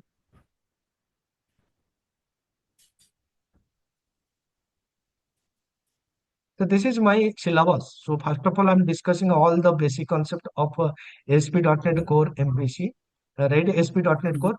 This is common for all the different types of a .NET Core application. So here I'm explaining what is in process, out of process hosting models, app settings, launch settings, what do you mean by request processing pipeline environment. So all these things you will learn. Then I'm taking, right, entity framework core in depth, right? Entity framework core means minimum, right, 15 sessions. I'm taking 15 to 17 sessions for entity framework core. Every concept related to entity framework core, I'm explaining. Then I'm also going to explain the ADO.NET Core concepts. I'm going to discuss the ASP.NET Core MVC. So for example, this project, what I'm developing, before that I have already explained what are the different environment setups, what are the different data passing technologies, what is routing, what are the MVC views, action result, right, HTML helper, tag helpers, model binding, data annotation, fluent validation, state management techniques, right, the generic that repository pattern, filters, file handlings, reporting tools, advanced concepts, right? Real-time applications. So in this real-time application, right, you can see employee, library, blog, hospital, hotel, and right, right, e-commerce. So apart from this, currently I'm just starting this one, right? Starting this one means you can consider this is one part only, one part in the sense that food delivery application. So this is not part of the syllabus, right? That is the reason why I make this free for everyone, food delivery application. Right, then I'm discussing the ASP.NET Core identity concept. See, 10 sessions I'm taking to explain ASP.NET Core identity. And each session is going to be minimum 2 hours to 3 hours. Right? Then once the ASP.NET Core identity is completed, right, here you will learn everything, right? Starting from basics to advanced concepts, account lockout, change password, right? Token provider, right? Two-factor authentication, email account verification, phone number verification, everything. Then I'm discussing ASP.NET Core Web API. In Web API, I'm discussing the routing concept. What are the different HTTP status code? I'm explaining. What is the model binding techniques? I'm explaining. Automapper, I'm explaining. What are the different HTTP methods? How to implement all this method, including this head options, all these things. You can see logging is there, right? What is the logging? How to implement nlog? How to implement Serilog? What is the default logging? How to create a custom logging? So I'm discussing that caching concept in detail, right? I'm discussing the security, I mean JWT authentication, token-based authentication, basic authentication, HMAC encryption, decryption. I'm showing how to implement SSO in your application. That web API versioning techniques are there, minimal API is there, unit testing is there, and some of the advanced concepts. So that is what I'm right covering as part of my training program. So, right, if anybody interested for the live training session, right, or if anyone interested to join my training program, they can ping me personally. Right, I have provided my details, and I hope you guys are having my details. Right, you can join. Right, so this is the my YouTube channel link. This is the Telegram group link I have also provided. And I'm also providing my mobile WhatsApp number also. So you can contact with this also. Right, so that is also provided. If anyone interested, they can tell me and I will show you. I will show you the step and process how to enroll to my live sessions. And this food delivery app, whatever I'm showing, this is completely free for everyone. So anyone, they can attend, but maximum 100 members per batch. Means whoever joined for the first 100, they were only able to attend the live session, and after then they will not able to. I mean that license whatever I'm taking, it will allow maximum 100 members. Clear? Can you please post what was our homework like for the cancellation, or what was that? Only cancellation and a little bit improvement in the offer model. That is only what is the homework. And again, right, that cancellation model, that offer model, don't think too much at this point of time. First of all, we need to understand what is the other models, and cancellation is the last one. Okay. Right. Yeah. Clear, guys? Yes.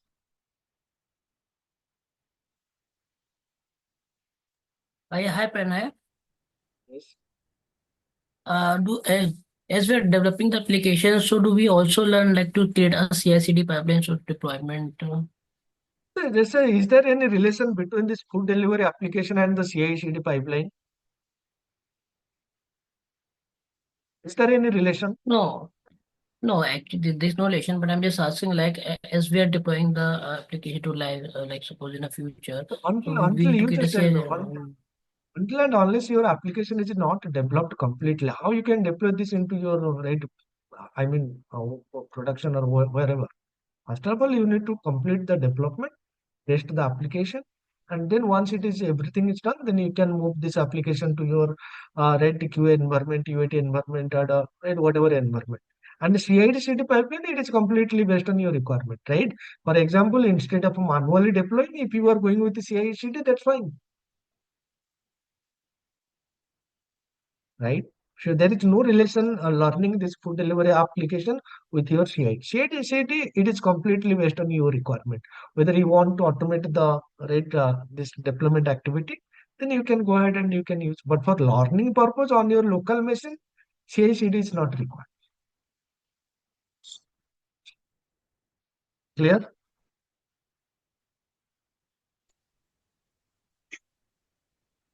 Anyone else having any more question, guys? Yeah, hi. Yeah, actually, identity related videos are within the course, right? Yeah, already. See, if you look at this, right, in my morning batch, I have already completed, right?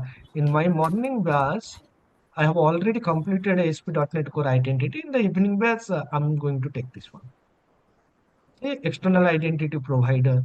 So how to integrate Google authentication, how to integrate Microsoft authentication, how to Yeah, integrate Facebook authentication, right? yeah.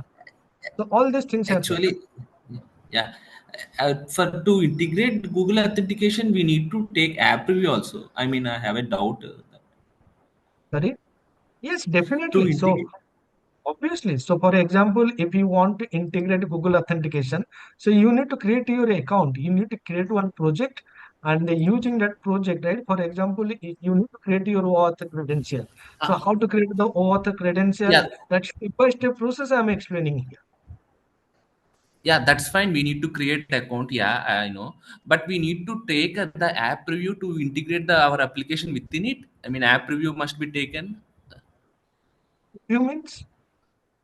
App review means to integrate the auth integration within our application level. I mean, to within our, I mean, some application level, we must include that auth level within our application level. So we must Yes. take, I mean, it is asking for app review permissions, right? Google will ask for a app review some, Yeah, so or I that mean, what obviously. So that is what. See, first of all, you need to yeah, create one project.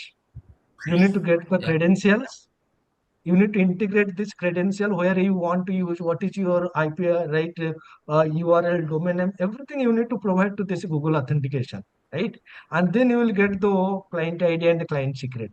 Using this client yeah, ID and the client secret, right? You need to right integrate in your application. So once you integrate, then it will you need to provide some kind of a button that I'm going to log in using this Google authentication or something. Then it will ask you, do you want to allow this user to continue your, I mean, you need to provide your email ID and sign. So to continue, please share your email ID. So that information Google will ask you. If you give permission, then it will share this information to the client. Yeah, yeah, that's fine.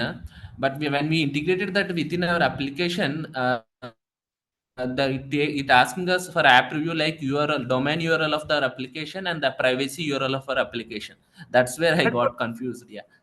That is what you need to register now. So whenever you are creating the credential, you need to tell this thing.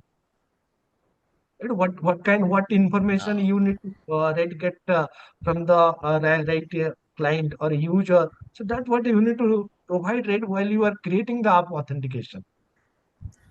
Yeah. Okay then. Yeah. Yeah. Whenever you are registering, you need to I mean, whenever you are going to generate the client ID and client secret. For example, I want to generate this client ID and client secret.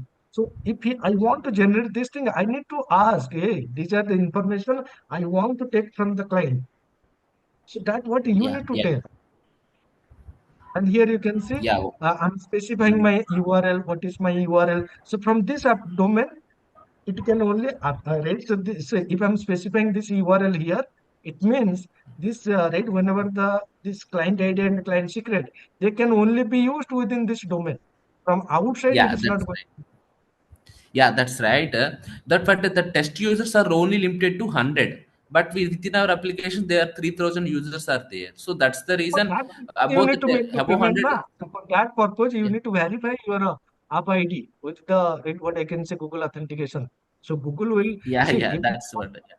So that is for that purpose. See, so for testing that is fine. For the real-time application, you need to make the payment. Yeah, that's what I'm not feeling. Yeah, payment is made. Yeah, yeah. Yes, That's that is where the they reason ask why. like domain URL, privacy URL. Yeah, yeah. So that is the reason why you need to, for that purpose, you need to pay. And that is the reason why you can see whenever I'm creating, I'm saying you have to enable that billing information you need to enable so that automatically payment is going to be deducted from your account. Yeah, yeah. Okay, understood.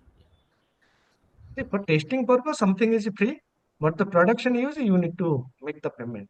And once you, Yes. right, and for the real time scenario, that they are going to verify your account information. I mean, whatever the domain you provided, whatever the written URL you provided, they are valid or not. So all these things they are going to check and verify, and after then, right, you need to use.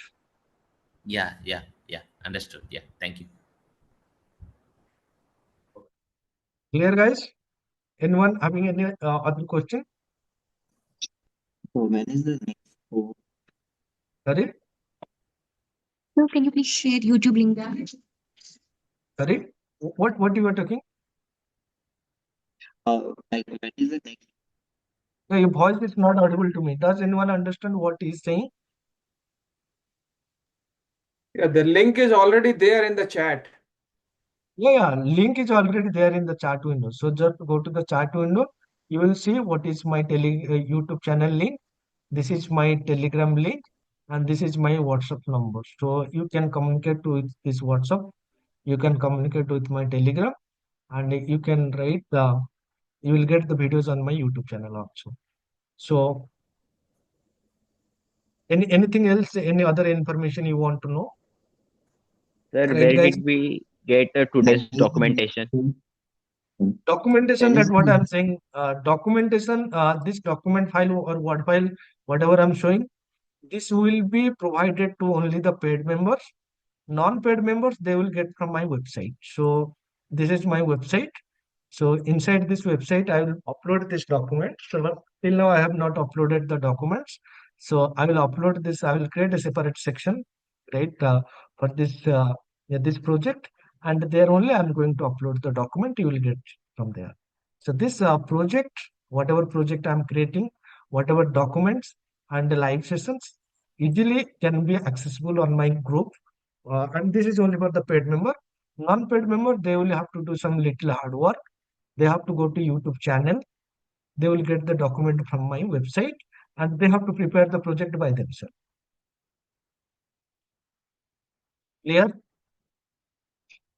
because it is not So, possible for me, to share the documents, share the project, share the videos individually to everyone.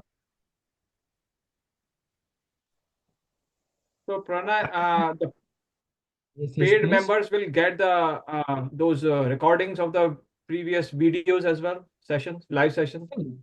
Yeah, definitely. So this is, you can say, this is my ASP.NET Core 1 project, right? So all the recorded session documents are there. So recorded session password protected PDF. So you know how to generate password protected PDF. So that example I have provided here, right? For example, if you look at this, so recently I have developed one file handling, so password protected period. So you can develop some kind of application. So I mean every example is going to be real time based. For example, you can say this is, you can consider right. For example, you are getting your salary slip. The HR team wants to process the last month salary slip. So they can click here. They can download the PDF. So once the PDF is download, you will see that PDF is protected. So this PDF, that email attachment, whatever they are sending, that is going to be contain the information how to open the password. So this PDF red payslip, it is going to be generated something like this. So every example, every information, whatever I'm providing on my live session, it is completely based on real time scenario. For example, this is one one session I have taken. So customer login, so orders, right here you can place plus minus button are there. So this is order placed successfully. You will get that the order invoice, that order invoice templates if you want to download. For example, if you want to create one template, I mean, I want to create one order completion, order cancel, order pending template. So how you are going to create? Using CK editor, you can create. Whenever you are creating the CK editor, the template going to contain some placeholder. So what are the right placeholder you want to use? So that's what you can specify here. So I mean, you can consider every example, it is going to be real time scenario based, right? For example, you want to provide some file restriction, file type and files type. So this type of example I'm developing. If you are developing some kind of a KC application, so where the user needs to enter his profile picture, he needs to enter his Aadhaar PAN card or whatever the information which is required for verifying the case. So you can say this is whether the case is verified. If not verified, you can verify. If it is verified, you will see. If it is rejected, you will see.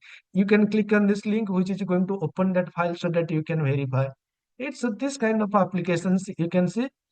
Here I'm providing the options to select the case type or provide the PDF file, and whatever case file to be uploaded. If you want to add one more case, you can click on this add identity proof button.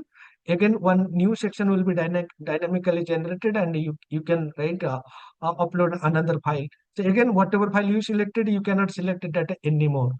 So here you can see how you are going to provide all these options.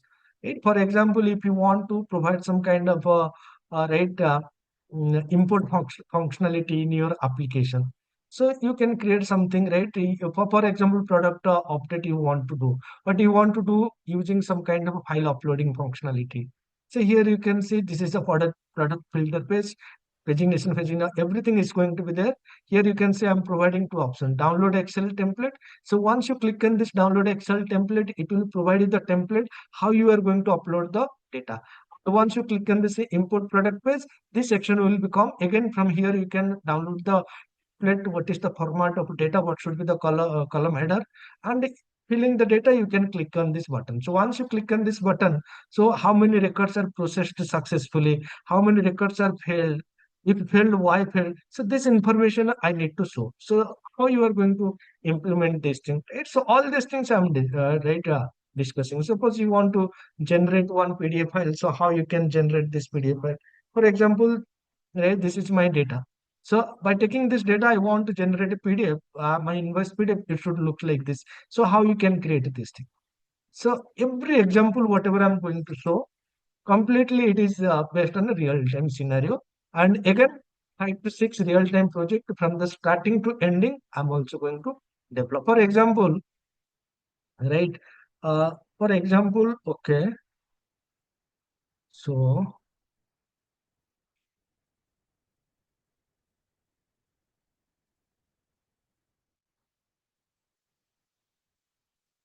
right. So suppose you want to develop one real-time e-commerce application. So, right, using ASP.NET Core API. So how you can design? So what are the different models? So what are the functionality of each module? How you can design the database? All these things, right? What are the entities? So everything I'm going to explain. And each module, again, it is going to be in detailed explanations. I mean, this is the overall customer model, address model, shopping cart model, order model, payment, cancellation, refund, user feedback. Every model is going to be this. So that is how my training program are going to be conducted. And each training bears minimum 5 to 6 months. Clear? Minimum of what? Each course minimum 5 to 6 month duration. Each course. Yeah. For example, if you enroll for ASP.NET Core training, that training program will be going on for 5 to 6 months. When is the next course start? After 3 months. So once the current Also, batch is once the yeah. current batch is completed, then only I can start a new batch, which is going to be completed after 3 months. But if anyone, if anyone interested, if they are fine with the recorded session and documentations, they can enroll and they can watch the recording. They will get the documentation for the practice purpose. So all this documentation, whatever I'm showing, these are also shared to everyone. For example, Fluent API validations. So I'm going to discuss what is Fluent API, how asynchronous, custom, conditional, next state, right? Everything. See, 3 sessions I'm taking minimum 6 to 7 hours. Right? For example, if someone wants to learn logging, you can say I have taken 4 sessions. Right? Even how to implement for Elasticsearch, logging using nlog, logging to file, logging to database, custom logging provider. So everything is going to be there. Similarly, if you want to implement caching, how to implement in-memory caching, how to customize in-memory caching, what do you mean by response caching, how to implement Redis cache in your project. So all these things are going to be discussed. Clear, guys? Anyone having any more question?